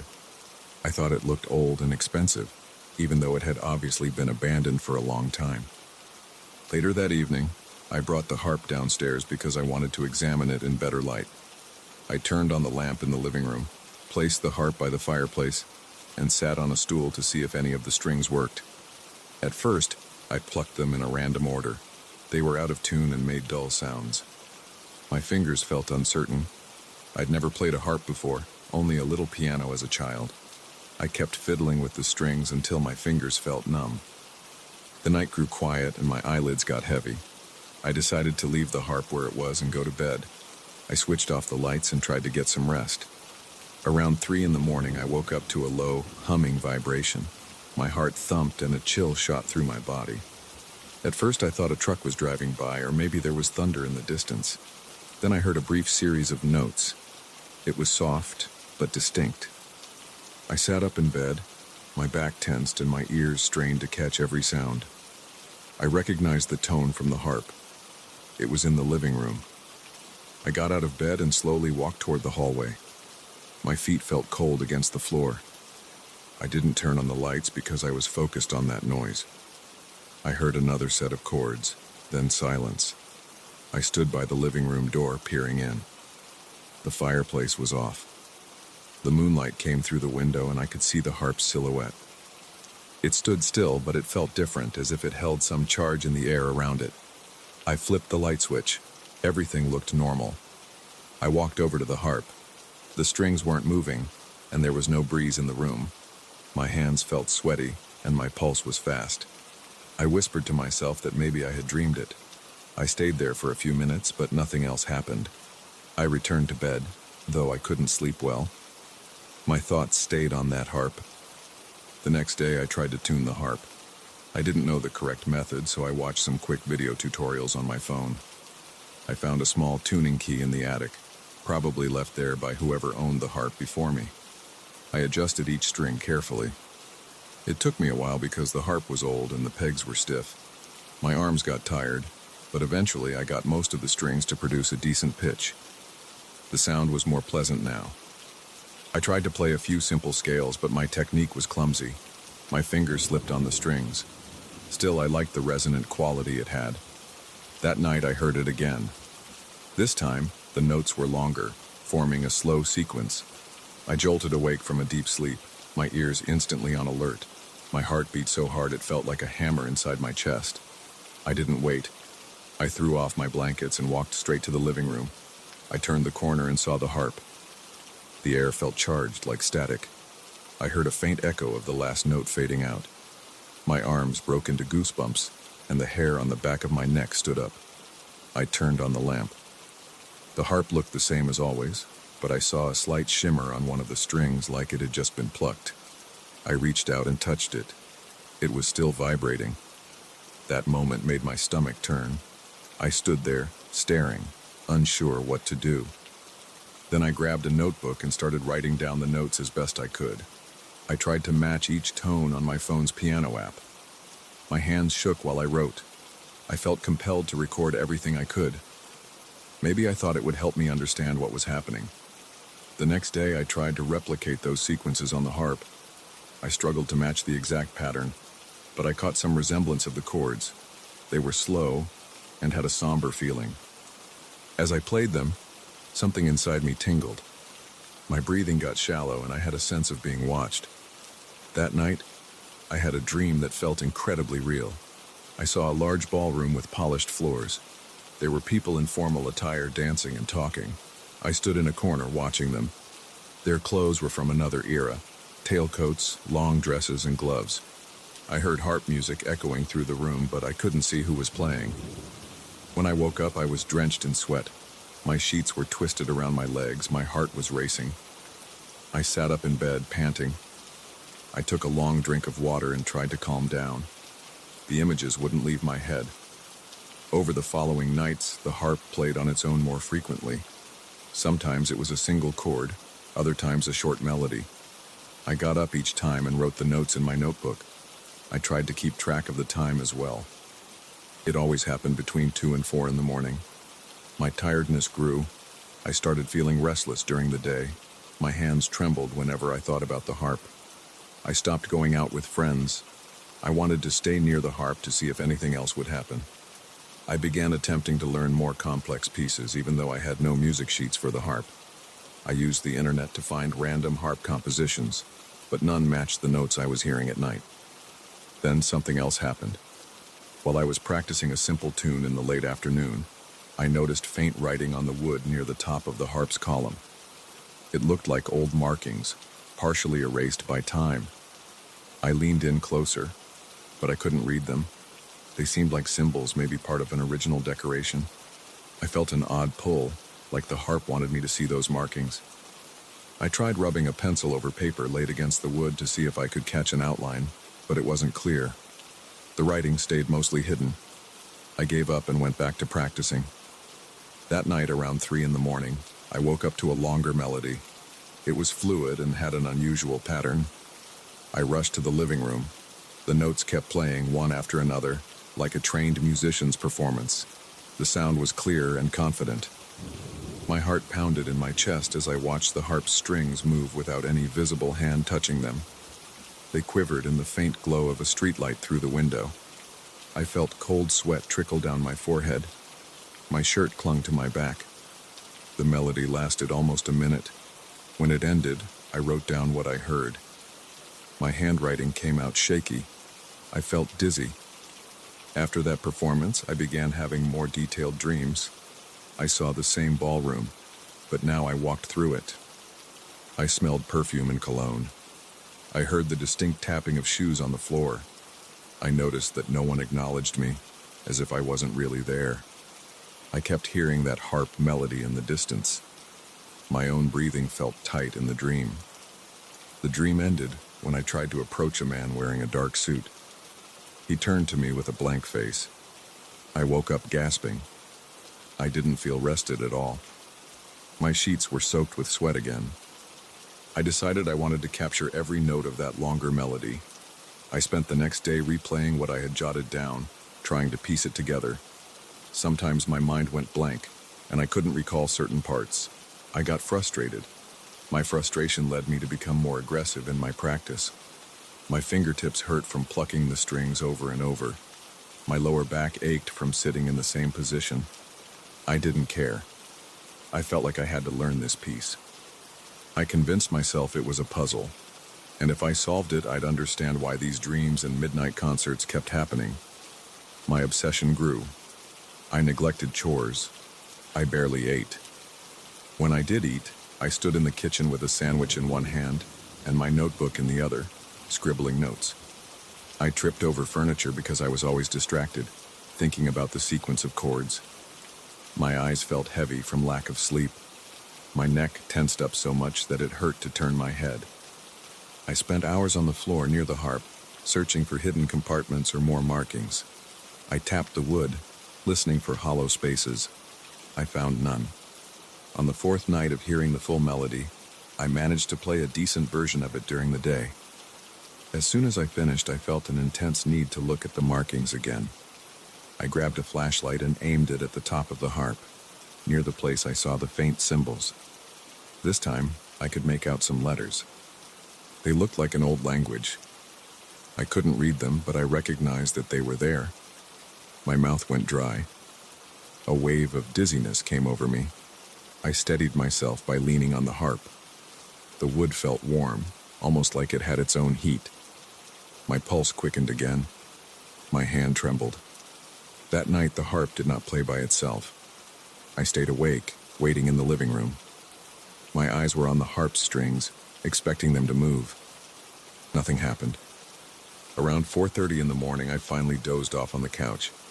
I dreamed again of that ballroom. This time, I stood at the center of the dance floor. The music was coming from somewhere behind me. People walked around me, but they never made eye contact. I noticed one corner of the ballroom had a large mirror. I felt myself drawn to it. As I moved closer, I saw my reflection. It was me, but I was wearing formal clothes, like the others. I stared at myself and felt a surge of panic. I woke up clutching the couch cushion, breathing fast. My throat was dry. I got up to drink water and splash my face in the bathroom sink. The next day, I tried to replay the full piece again.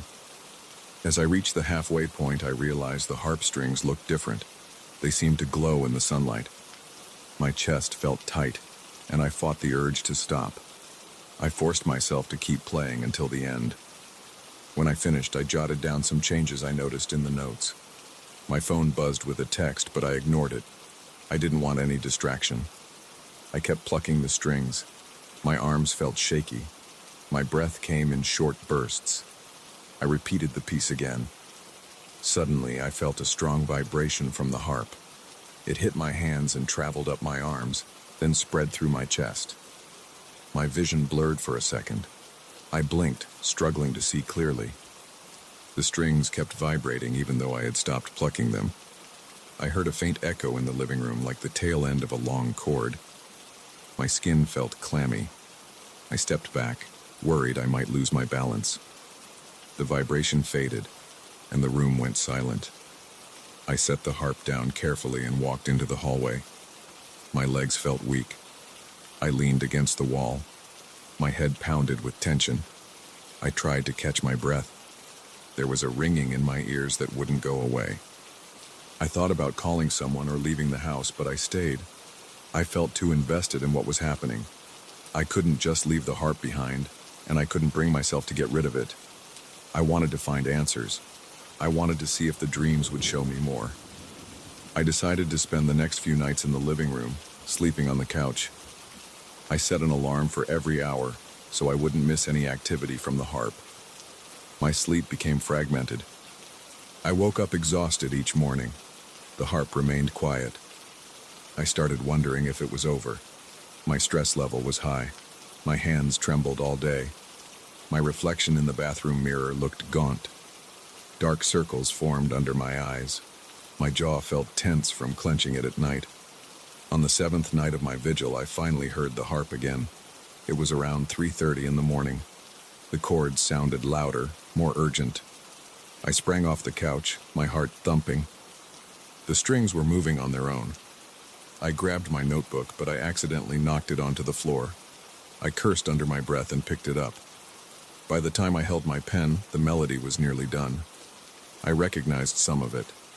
It matched the piece I had been practicing. My entire body felt like it was vibrating in sync with the notes. Then the music stopped. The air felt thick. I tasted something metallic on my tongue, like I'd been breathing in strange fumes. I listened, waiting for more. The strings went still. My eyes locked onto the top of the harp where the faint markings were. This time, in the dim light of my lamp, I saw them more clearly. They formed a message I couldn't decipher. My stomach twisted. I realized I was gripping the pen so hard my knuckles were white. I put the pen down and touched the harp's pillar with my fingertips. The wood felt warm again. My heart pounded. I could feel each beat in my ears. I forced myself to let go. Then I backed up, turned off the lamp, and sat down on the couch. I didn't sleep for the rest of the night. Now, I sit here, still in the living room, the harp beside me. I keep looking at it, waiting to see if it will move or sound on its own again. My arms are crossed and my legs feel restless. I hear my own breathing, shallow and quick. I can't stop thinking about those dreams and the way the harp seems to pull me into another time. I can't explain it with logic. I have this urge to keep playing, to learn every chord and measure. I don't know what will happen if I succeed, but I can't turn away from it. My eyes are heavy, but I'm determined. I plan to stay here all night, watching, listening, waiting for the harp's next note. I feel uneasy, but I won't leave. I need to see this through.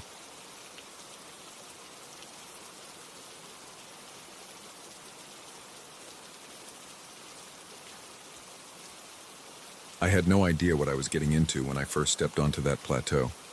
I felt the dry heat hit my face and the sun was right above me. My boots pressed into hard, cracked ground. I looked around and saw nothing but dust and red-brown rock for miles. I was there because I'd heard rumors about strange rock formations that didn't match the usual geological patterns. I wasn't expecting anything else. I carried a small pack with water, some protein bars, and a camera. My car was parked a few miles back on the edge of the plateau, where the sand turned into flat stone. As I walked, I saw random boulders. Some looked tall, others were smaller and jagged. I spent hours taking notes, snapping pictures, and checking the position of the sun. My throat felt dry. Sweat beaded on my forehead and neck. The air was still. I heard only the crunch of my footsteps, the rustling of the faint desert breeze, and the pounding of my heartbeat in my ears. I kept moving, careful with every step because the surface was uneven. One misstep and I could twist an ankle. I wasn't sure when I first noticed the circle of stones. I think my brain saw a shape that seemed too organized to be natural. From a distance, it looked like a collection of upright rocks in a ring. I approached slowly. My mouth felt sticky, and I took a sip of water. As I got closer, I saw a perfect circle. The stones were all around the same height, about as tall as my waist. Each stone was spaced out with just enough room to walk through if I turned sideways. I counted them. 12 stones, placed in a neat ring on the plateau. I walked around them. Nothing seemed painted on their surfaces. They had rough edges, and I saw small cracks where they had weathered over time. They were aligned in a precise way, but I couldn't figure out the exact alignment. I guessed it might have been some kind of old observatory, maybe used by people centuries ago. I looked at the sky, shielding my eyes from the harsh sun. The afternoon light felt brutal. My arms stung a bit, probably from a slight sunburn. I decided to stick around. I wanted to see if the formation had some special alignment with the sunset. I had a small tent in my pack, plus enough water for a couple of days. I sat down near the circle and checked my watch. The day crawled by. The sun sank toward the horizon and the color of the sky changed. It turned from pale blue to a mix of orange and purple. I took more pictures, crouched by the stones, and ran my hand along their surfaces. I felt rough patches of rock, like worn sandpaper. When the sun finally dropped behind the horizon, the temperature shifted fast. I unrolled a thin sleeping mat and set up a single-pole tent.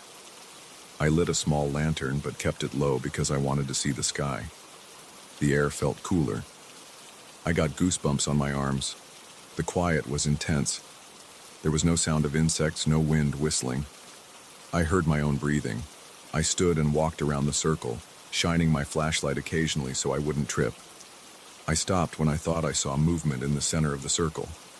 At first, I thought my eyes were playing tricks on me.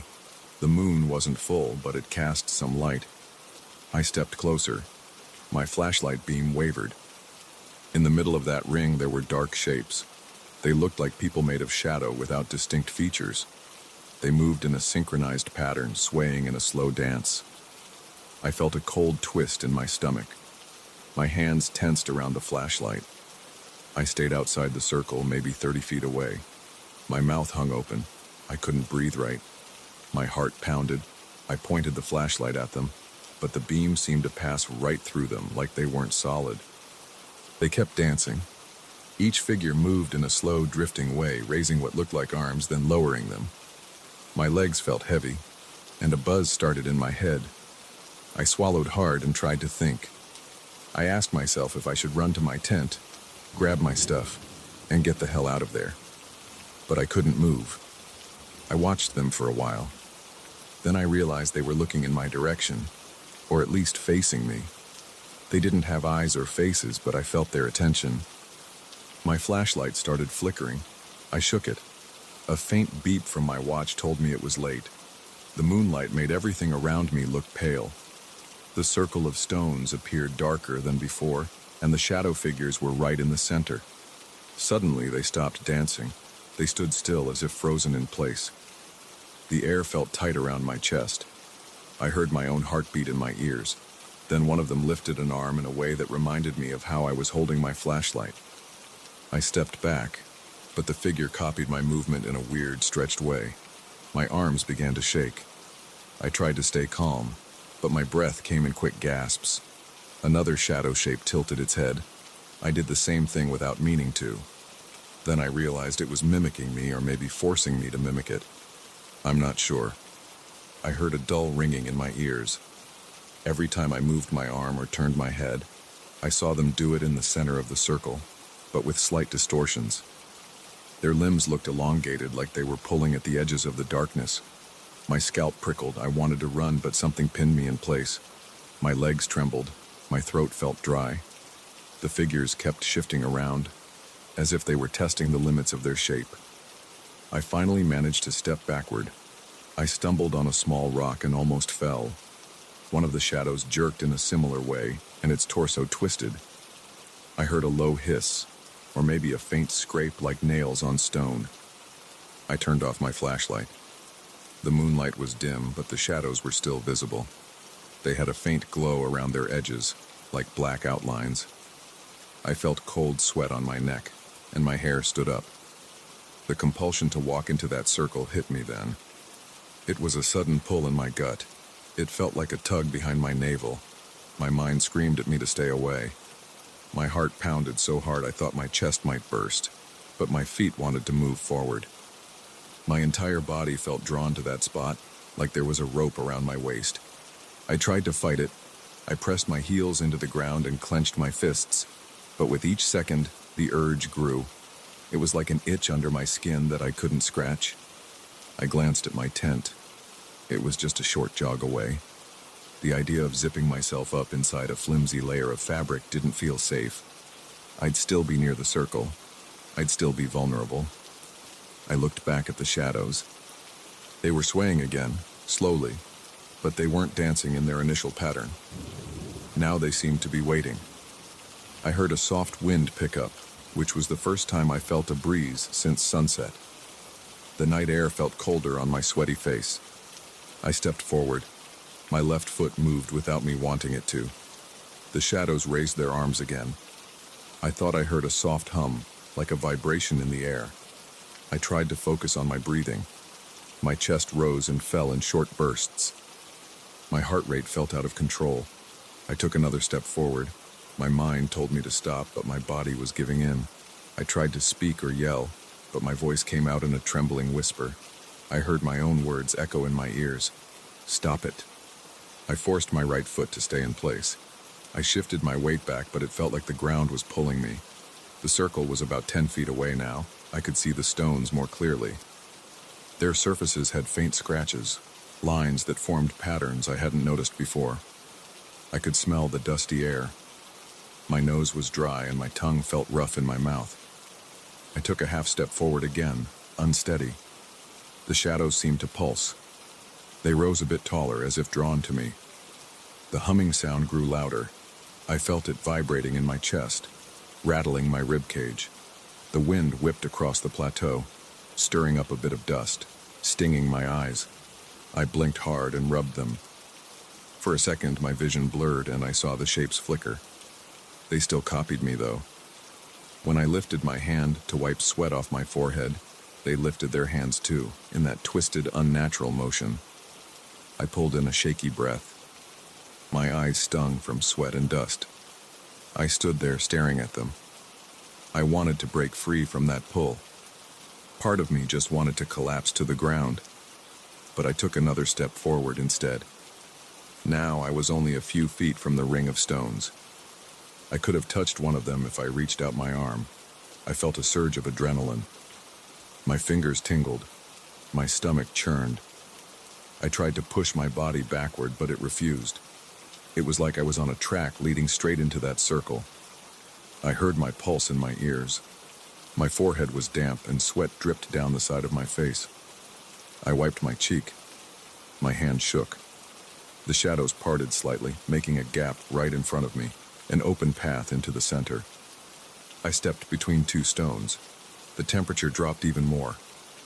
My breath hitched. The ground felt softer. My knees wobbled. I saw my shadow on the ground in front of me, stretched by the moonlight. But it didn't match my movements perfectly. When I lifted my left hand, my shadow's left hand moved a split second later, then caught up. I heard a faint crunch under my boots, like small pebbles grinding. The humming grew louder, filling my skull. I inched closer to the center, and the shadow figures surrounded me, circling me in slow arcs. I smelled dust and the faint odor of sulfur. My eyes watered. My heart pounded so hard that my chest hurt. The shadows extended their arms and legs, making a wide ring around me. Each time I shifted my weight or twitched my fingers, they imitated me. I felt a tingling in my fingertips and a heavy ache in my calves. My thoughts were jumbled. I couldn't form a clear plan. My entire focus was on the shapes around me. I could see no eyes or mouths, just outlines of heads and limbs. They stayed a few feet away but blocked any clear path out. I turned my head, scanning for an opening. Every time I moved, they moved too. My breath came in shallow gasps. I said, "Let me out," in a low, shaky voice. They made no sound, but I saw them tilt their heads in unison. I raised both hands, trying to show I wasn't aggressive. My muscles felt stiff. They mirrored me, lifting their arms. My chest felt tight. A faint rattling sensation went up my spine. I took a slow step backward, toward the edge of the circle. They took a matching step forward, staying in a ring around me. My legs shook, and I dropped to my knees, panting. My mouth tasted sour. The dust on my tongue made me gag. I stayed there for a few seconds on my knees, head bowed, feeling the grit between my teeth. The humming noise softened a bit. I lifted my head. The shadows swayed slightly as if they were waiting. My heartbeat pounded in my ears. My arms felt like lead. I forced myself to stand up again. My knees wobbled. I tried to move sideways. The shadow ring moved with me, each shape perfectly synchronized. I turned around, scanning the stones. My flashlight was off, dangling at my side. I pressed the button with my thumb and a weak beam lit up the dark shapes. They flickered. I felt a sudden wave of dizziness. The compulsion to stay inside the circle was still there. I could barely form a coherent thought. My body felt cold. My shirt clung to my back. My mouth was so dry I could barely swallow. Then I heard a crack behind me. It was just my foot hitting a small rock, but it sounded loud in that silent place. I spun around and the shadows twitched in response. My flashlight flickered. I decided to make a run for it, even though I could barely hold my balance. I lunged forward, aiming for the gap between two shadows. They parted just enough for me to pass, then turned as I stumbled out of the ring. I scraped my hand on one of the stones and felt a sharp sting. I hissed in pain, but I kept moving. I bolted a few steps away and turned around. The shadows stood in the circle, swaying again, but they didn't follow me outside. My breath was rough and ragged. I felt a searing ache in my lungs. My hand bled a bit from the scrape and I wiped it on my pants. My eyes watered from the mixture of fear and dust. I took one last look at the dark figures. They raised their arms again, dancing in the moonlight. I heard the humming fade. My body trembled. I forced myself to walk away. Every step felt uncertain. I didn't dare look back again until I reached the spot where my tent stood. When I finally turned, I couldn't see them. The circle of stones stood there, silent and dark. I collapsed onto my sleeping mat, still shaking. The air around me felt heavy and suffocating, but it was better than being inside that ring. I didn't sleep much that night. My eyes stayed open, scanning the plateau for any sign of movement. I watched the moon cross the sky. I heard the wind pick up and drop again. At dawn, I stood up, packed my tent, and scanned the horizon one last time. The stones were still there. They looked harmless in the daylight. No sign of those shadows. My legs felt weak as I walked away. I didn't break into a run. I kept a steady pace, glancing over my shoulder every few minutes. The sunlight felt hot on my back, and my lips were cracked. Every time I thought of the shadows, my heart skipped a beat. When I finally got to my car, I tossed my pack inside and slammed the door. My reflection in the rearview mirror looked pale and tense. My eyes twitched. I started the engine and drove off, heading as far from that plateau as I could. I didn't have a plan besides getting away. My mind still reeled from what I'd seen. I can't explain it. I only know it felt real, and the memory still makes my stomach clench. Those stones, that circle, those shadows. I don't know what they were. I just know I never want to see them again.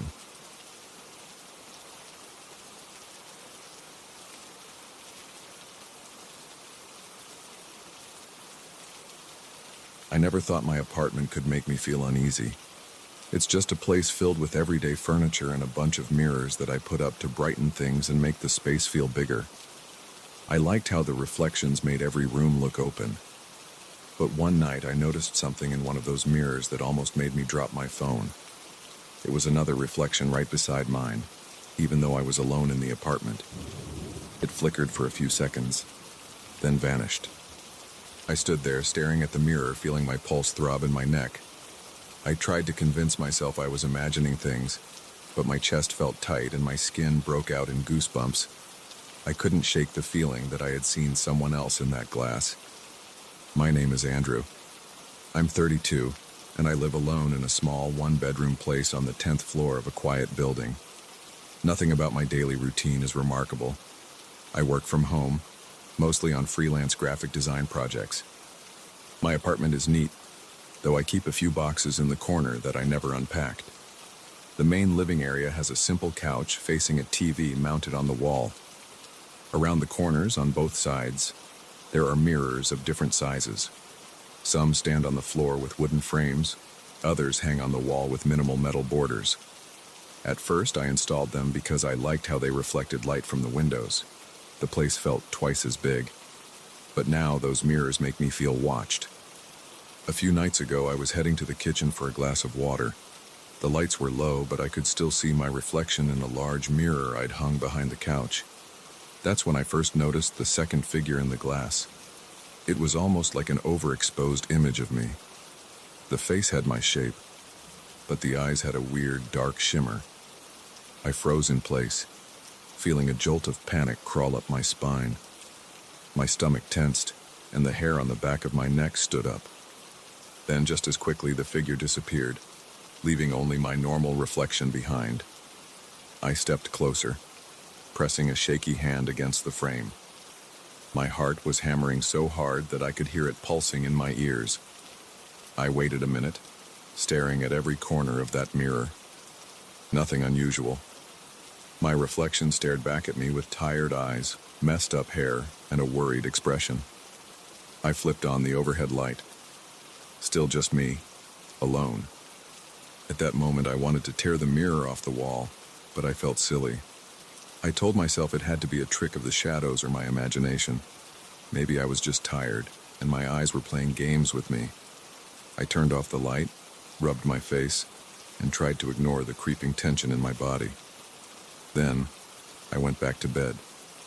The next morning, I felt drained. My mind kept returning to that strange reflection. I decided to examine the mirror more thoroughly. The frame was sturdy, and there were no cracks on the glass. My windows were closed, so there wasn't any breeze or movement that could distort a reflection. By daylight, it looked ordinary. I tried looking at it from different angles, stepping from side to side, but I only saw my normal reflection. I even pressed my hand against it, half expecting the glass to feel different.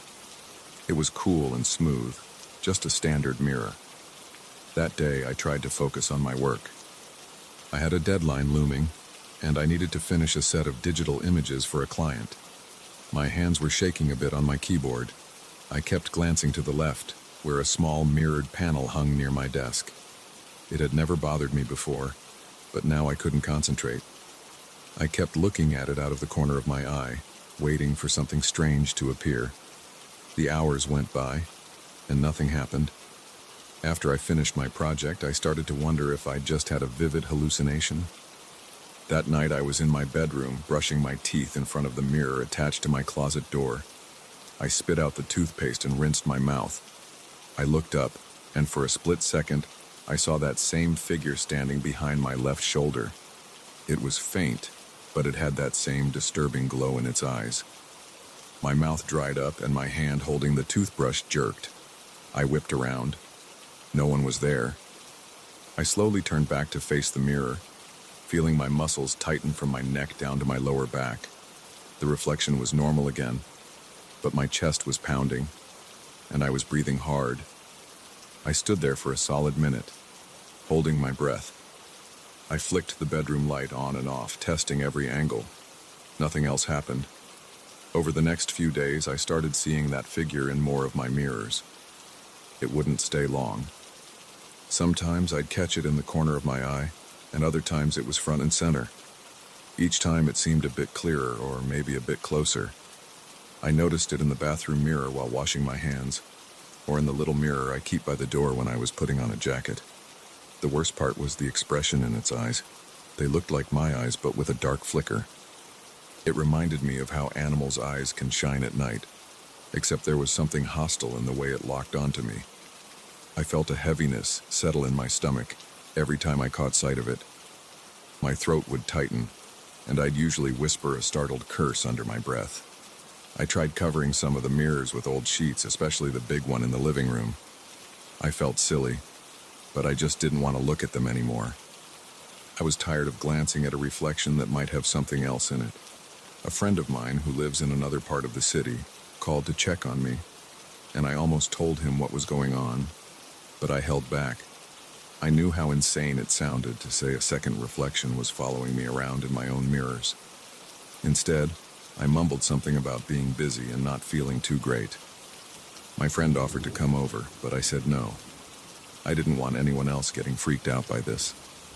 I wasn't sure how to explain it anyway. A few days later, I tried to ignore the mirrors altogether. I hurried past them, avoided looking at them, and kept the lights brighter in every room. I started sleeping with a small lamp on by the bed. But each night, it found a way to make me aware of its presence. Sometimes I'd see movement in the mirror by my closet door. Other times I'd catch a glimpse of that figure in the reflection of the TV screen. My heart would pound and I'd break out in sweat. It didn't matter how much I told myself it was all in my head. Each time I saw it, my arms and legs tensed up, and my stomach felt like it was filled with cold water. One night, I stayed up late on the couch, trying to distract myself with some TV show. I had the big mirror behind me covered, but there was still a thin mirror across the room behind the TV stand. Around 2 a.m., I sensed movement in that mirror. I tried to ignore it at first, focusing on the show's audio, but I felt this prickling on my skin like someone was staring at me. I paused the TV and turned my head. In the mirror, that figure was there, looking straight at me. The face had my jawline, my nose, my haircut, but the eyes were darker and narrower. My reflection was turned to the side, but this figure was facing me dead on. I dropped the remote. It clattered on the floor. I could see my chest rising and falling and my hands shook. The other figure just kept looking at me. Then it stepped forward in the reflection, getting closer to the glass, even though I was sitting still. I gasped and scrambled to get up.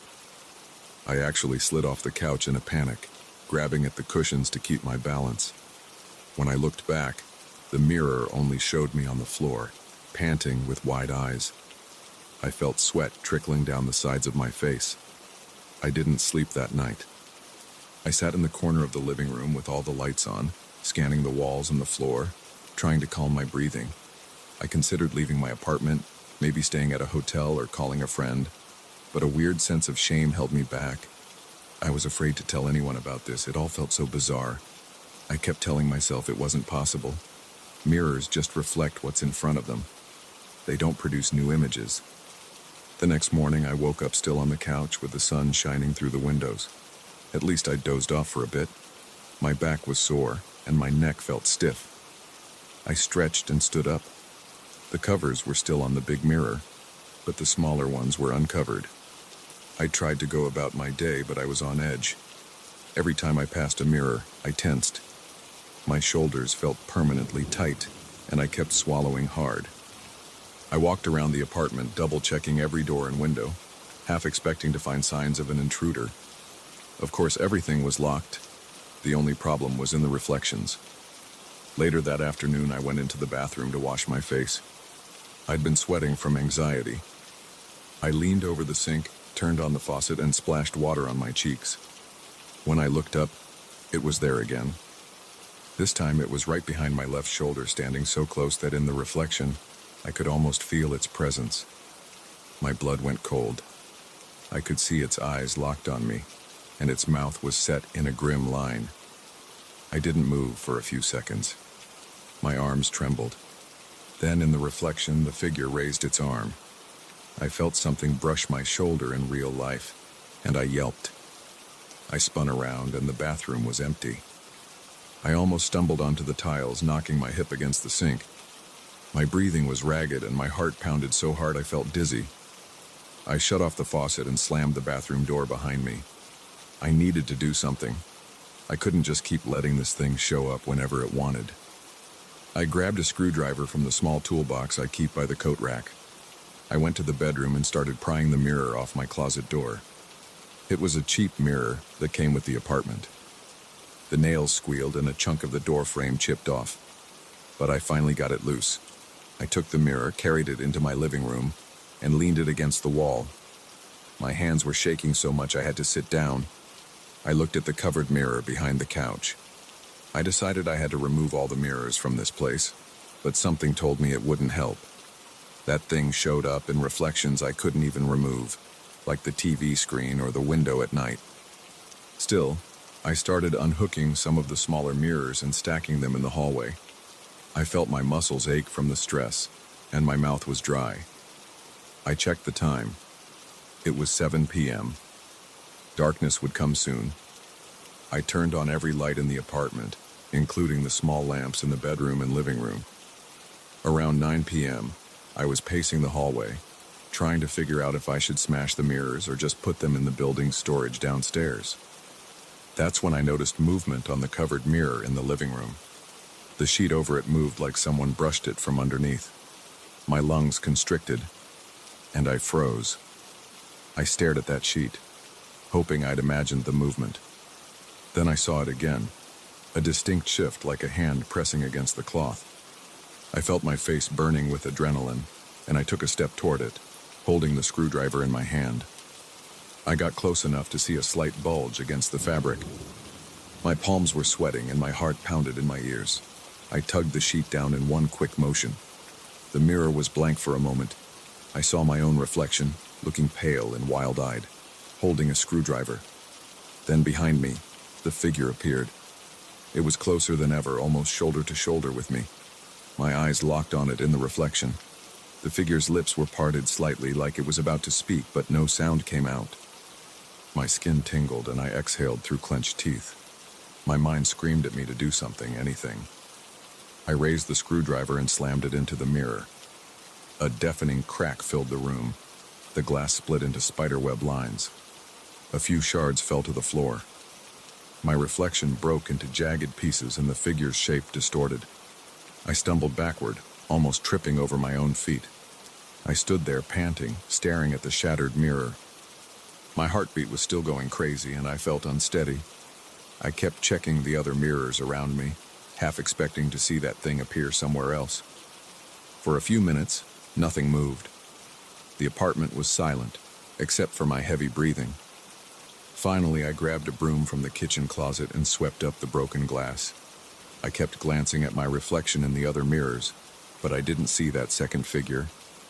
When I finished cleaning, I leaned the broken mirror against the wall, facing the floor. I felt exhausted and tense, like I'd just sprinted a mile. It's been a few hours since I shattered that mirror. I'm still in the living room, surrounded by stacked mirrors and broken shards. My hands won't stop trembling and my temples throb with each heartbeat. I don't know if I chased that thing away, or if it's just waiting for another chance to show up in a different reflection. I can still feel its eyes on me sometimes, like a lingering pressure on my shoulders. I'm not sure if it's my nerves or something else. All I know is that I don't trust any reflective surface in this apartment anymore. I keep thinking about leaving, but I'm too wired to step out.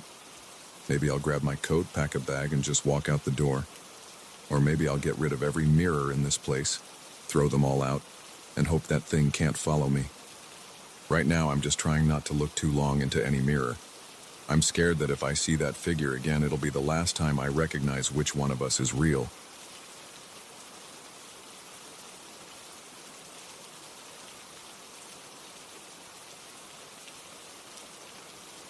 I arrived at that old rural property with a sense of curiosity and a tight feeling in my chest.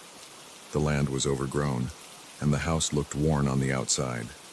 The front porch sagged a bit, and the windows were cloudy with dust. I was there because I needed details for a historical research project about old settlement patterns in the area. I remember stepping out of my truck and hearing nothing except the wind rustling through dry grass. It felt like the place hadn't been touched in decades. I walked toward the barn first. The wood siding was gray and splintered. There were a few broken tools lying in a corner, and the air inside smelled like mold and old hay. I saw spider webs in every corner. I didn't spend much time in there. My mind was set on exploring the rest of the property to see if there were any clues about previous owners. I had a notebook and a small camera to document the place. The barn didn't give me anything interesting except a feeling of abandonment. My next stop was the house itself, but something else caught my eye first. Behind the house, near a cluster of trees, there was a circular shape covered by rotting boards. The boards were cracked and discolored, and I could smell the dampness even from a few steps away. When I moved closer, I saw it was a stone well. The rim was made of old rocks, stacked in a neat circle. They were dark with age and covered in patches of moss. The boards on top looked like they'd been thrown there haphazardly, probably to keep animals or debris from falling in. I felt drawn to it. I leaned over and tried to peer inside through the gaps in the boards, but it was too dark. The smell from that opening was stale and cold. It was more like a draft coming from inside rather than a smell rising out. I decided to remove the boards. I wedged my crowbar under the edge of one plank and pried it up. The wood snapped easily and I set it aside. One by one I lifted them until I revealed the open mouth of the well. I expected to see water. Instead, I saw only darkness that seemed to go down forever. I picked up a small stone from the ground and dropped it in. I waited for the sound of it hitting water. Instead, I heard something that sounded like a faint whisper. At first I thought I heard the rock bounce against the walls, but that wasn't what it sounded like. The noise that echoed back had a strange pitch to it. It was like someone speaking from far below, but I couldn't make out the words. I stood there for a moment, confused. I cleared my throat and waited. Then I heard an echo of my own cough, but it came back distorted like it was shaping itself into syllables. I felt my arms prickle with goosebumps. I leaned over the edge again, but I couldn't see anything. I tried another noise. I tapped the crowbar against the stone rim. The echo returned after a moment, but the sound was twisted, like a low voice trying to repeat what I'd done. It wasn't just an echo. It was like an attempt at speech. My mouth went dry. I wanted to believe it was some kind of acoustic trick, but it didn't feel normal. I tossed another stone, and this time I heard a soft murmur come back. It almost sounded like it said something. I strained to listen, but the echo faded away. I decided to move on and check the house before I lost the entire day on the well. Inside the house, the air was stale. The living room had old furniture covered with sheets, and the floorboards creaked with every step. I opened a few doors, found a kitchen with rusted appliances, and saw a set of stairs leading to the second floor. Everything looked abandoned, with dusty floors and cobwebs in the corners. Still, I couldn't get that strange well out of my head. I tried to focus on my notes, but every time I wrote something down, my mind wandered back to those echoes. After a couple of hours, I realized the sun was going down. I decided to camp there for the night. I had a sleeping bag in my truck, and I wasn't afraid of old houses. I made myself comfortable in a corner of the living room, away from the windows. I turned on a small lantern I carried with me. I ate a sandwich and drank some water. I was tired but not relaxed. I felt an urge to go back outside and look at the well again, but I told myself it could wait until morning. I tried to sleep, but my mind kept drifting. Around midnight, I heard something outside. It sounded like footsteps on gravel, and I thought it might be an animal. I got up, grabbed a flashlight, and walked to the front door. The night was dark and the sky was cloudy. I didn't see anything in the yard, but I heard another faint crunch of gravel near the side of the house. I followed the sound carefully, shining my flashlight around. The beam picked up the barn, the fence, and the outline of the trees. Then I heard the noise again, closer to the well. I walked slowly toward it, feeling the hair on my arm stand up. My heart was thumping so hard that I couldn't hear much else. I aimed the flashlight at the well. The stones looked the same, the boards still piled to the side. Then I heard a soft voice. It sounded like it was coming from the hole. It said my name. It was distorted, like someone was whispering through a broken speaker, but it was definitely my name. I froze. I thought I might be imagining things, but the voice spoke again, the syllables strained and echo-like. It made the back of my neck tingle. I went right to the edge and aimed the flashlight down. The light only reached a few feet before the darkness swallowed it up. I couldn't see the bottom. I waited, but I didn't hear anything else. No footsteps, no rustling, just the night wind and my own breath. My hands were shaking a bit, so I backed away. I tried to calm down by telling myself it could be some echo phenomenon. But hearing my own name? That felt wrong. I returned to the house and locked the door, as if that would help. I sat in the living room for hours, listening for more sounds. Finally, I dozed off around dawn. In the morning, I decided I'd had enough. But I also felt an urge to investigate. I had come there for research, but now I wanted to understand what was happening with that well. I thought maybe there was some hidden chamber, or something that caused these unusual echoes. I walked back outside after a quick breakfast of dried fruit. The sun was up and everything looked normal. The well was just a hole with stone walls, open to the sky. The boards I'd removed were still lying to the side, warped and damp. I leaned over the edge and called out, "Hello?" My voice echoed back after a moment, but it was faint. It didn't repeat my name this time. I felt a mix of relief and disappointment. I took out a length of rope I had in the truck. I tied one end to a sturdy fence post and pulled on it to test its strength. My plan was to lower myself just a little bit inside to see if I could see any ledges or openings. My heart pounded in my chest as I secured the rope around my waist and carefully eased myself over the rim of the well. The inside walls were cold and damp to the touch. They were made of the same stacked stones, only slicker. I moved down a few feet, shining my flashlight. I couldn't see much, just more darkness. The air smelled stale, like trapped earth. I made a few attempts to tap on the walls to check for hollows. The sounds echoed, but nothing strange echoed back right then. I felt uneasy hanging there, so I climbed back up. My arms were trembling from the tension. When I reached the top, I sat on the grass, breathing hard. I couldn't explain what I'd heard the night before. Maybe I'd been tired and overheard the wind. But I knew I heard my name. That wasn't normal. I spent the rest of the day looking around the property for any sign of records or old papers. I searched the house, the attic, and the barn.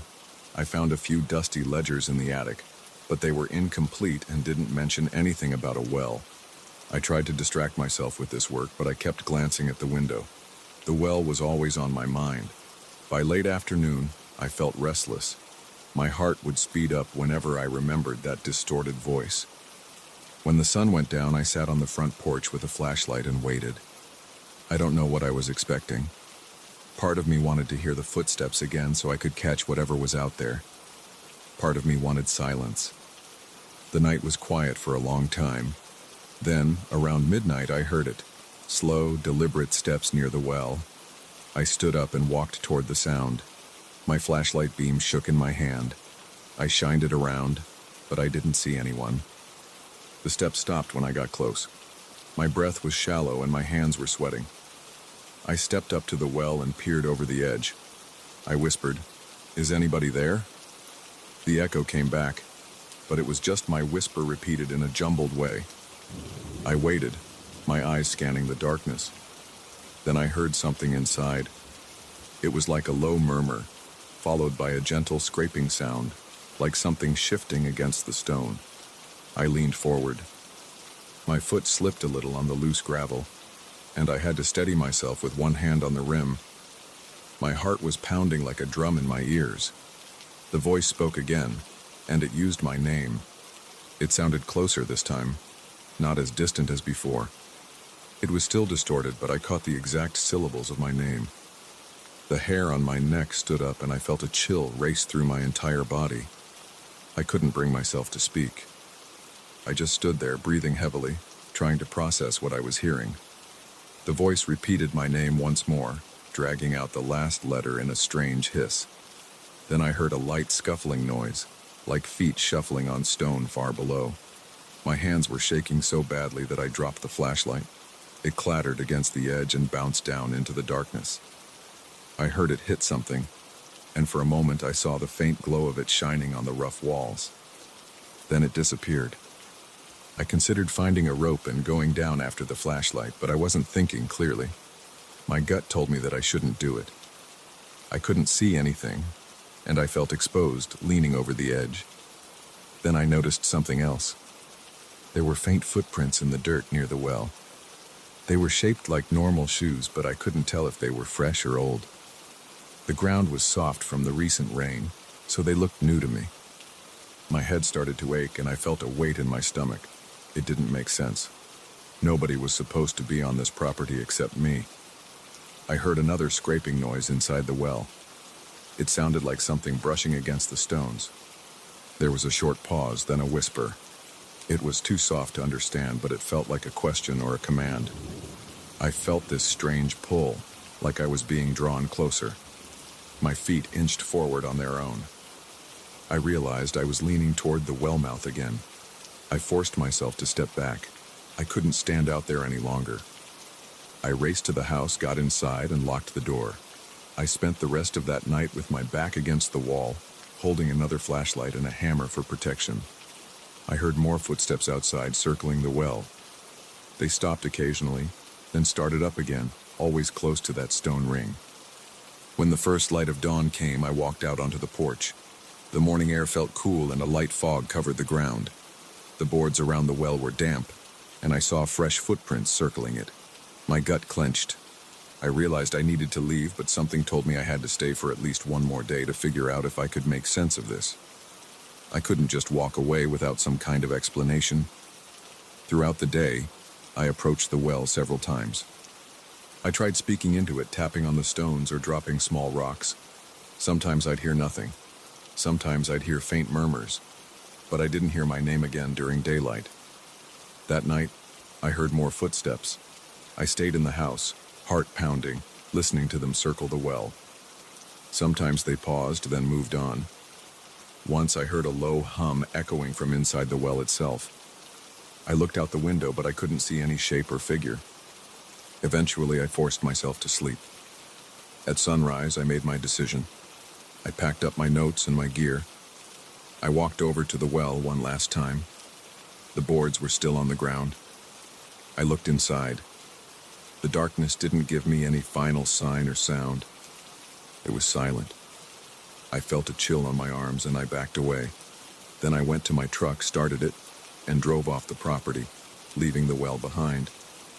I don't know what was down there. I only know what I heard and felt. Even now, when I recall the way it called my name, my skin prickles. I can't explain it. All I can do is remember how it felt to look into that deep pit and sense something looking back. I haven't gone back to that property since. But sometimes, late at night, I think I hear a faint echo of my name, and it reminds me of that empty stone well, waiting in the dark.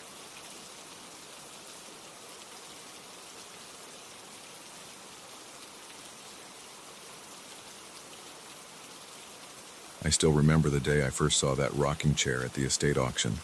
The place smelled like old wood and dust, and the crowd was scattered around looking for bargains. I walked in without any specific plan. Then I spotted the chair.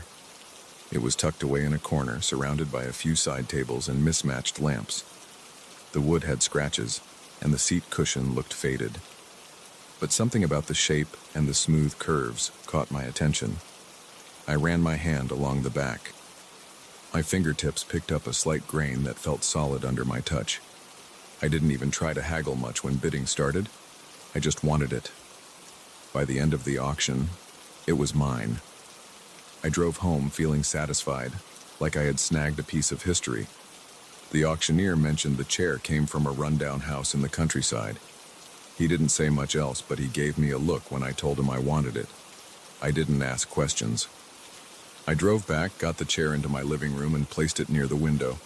I remember the soft scraping sound as I slid it across the floor. I liked how it looked.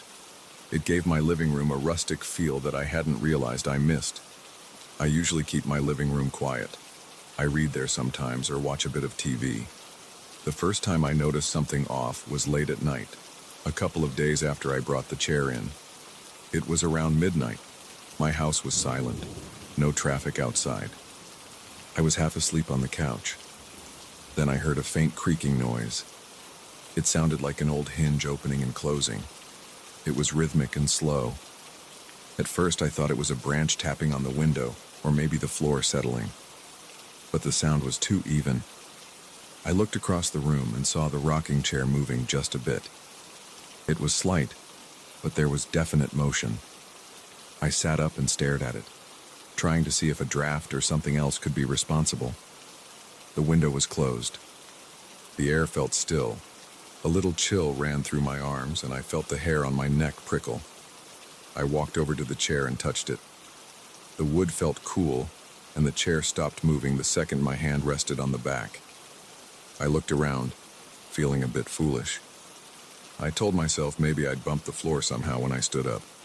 I didn't see anything else that made sense, but I let it go. I headed to bed, feeling uneasy but not scared.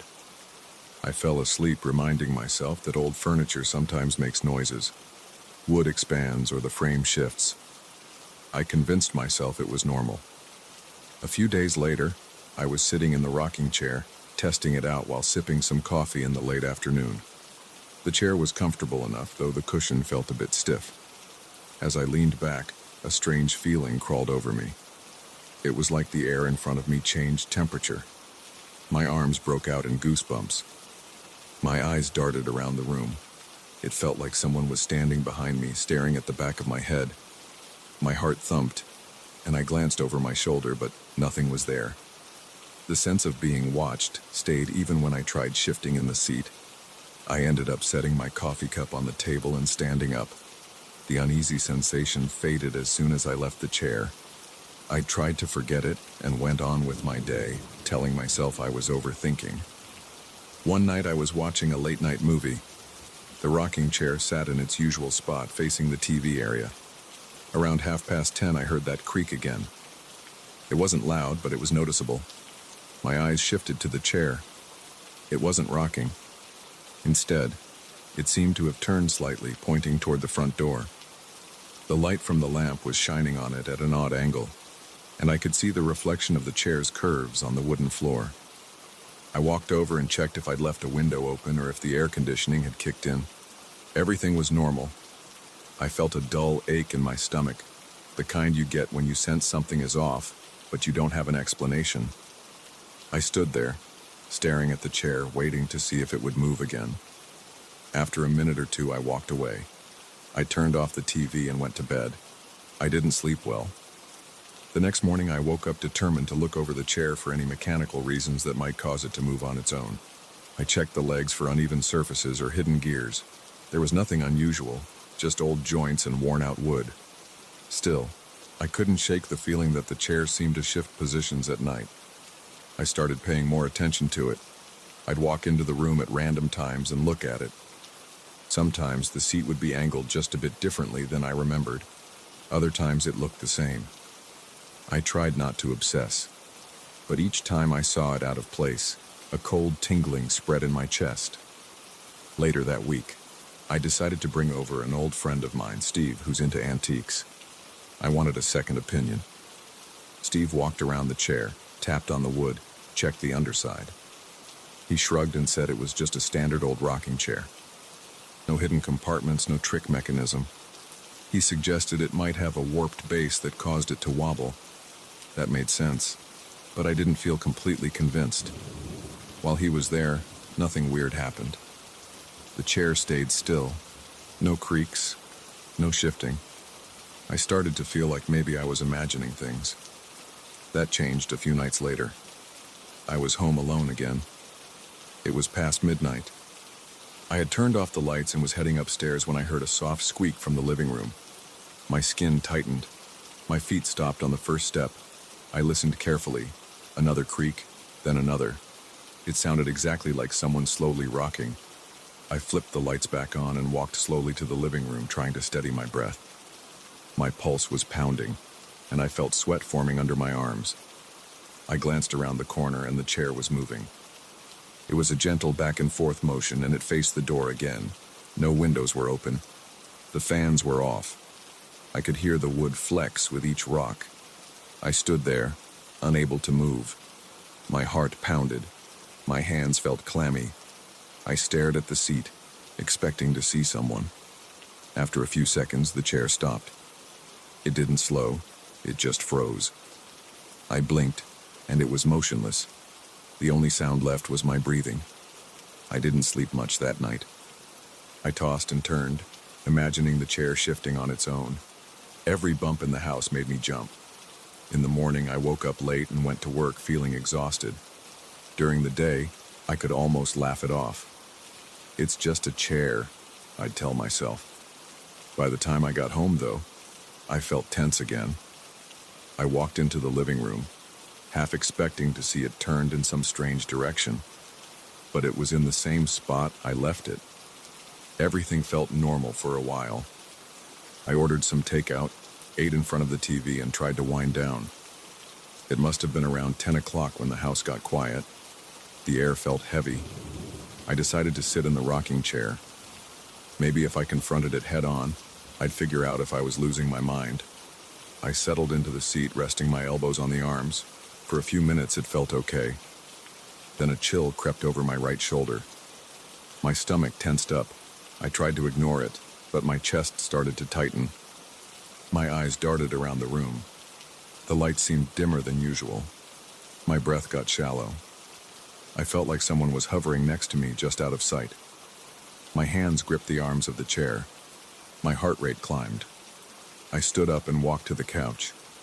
The tension lessened right away, like I'd stepped out of a freezer into a normal room. I felt relieved, but my back was damp with sweat. The real scare happened a few days later. It was around midnight. I was getting ready to turn off the TV when I felt a sudden drop in temperature. The air felt icy against my arms. My breath caught in my throat. I heard a quiet squeak from behind me. I turned around, and in the faint glow of the hallway light, I saw a shape. It was a man, probably in his 70s. Thin arms, stooped shoulders, wearing what looked like old-fashioned clothes. He sat in my rocking chair, moving it back and forth in a slow, deliberate motion. My stomach lurched and my legs felt weak.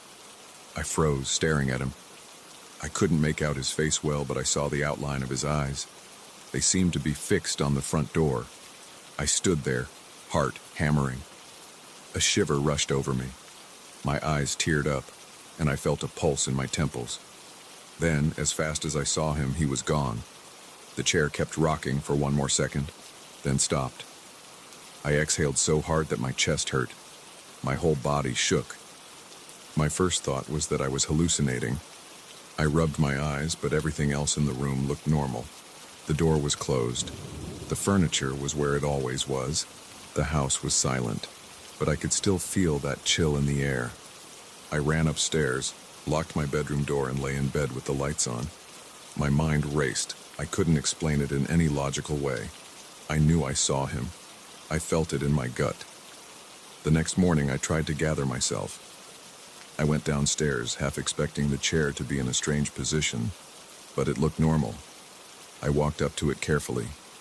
Nothing happened. I touched the seat, and it felt cold to the touch, colder than the air around it. My skin crawled. I felt it tightening in my chest again, so I pulled my hand away and went about my routine. That evening, I avoided the living room. I stayed in the kitchen, ate dinner, and tried to distract myself with a magazine. Eventually, I had to pass by the living room to head upstairs. I paused at the doorway and looked at the chair. It was angled slightly toward the door. It didn't move. I still felt my pulse thumping in my throat. I started noticing a pattern over the next several days. The chair would act up at odd hours, mostly late at night or early in the morning. Sometimes it would make a soft, repetitive creaking sound, like someone gently rocking. Other times I'd find it pointed at the front door as if waiting for someone. Sitting in it gave me that crawling sensation every time.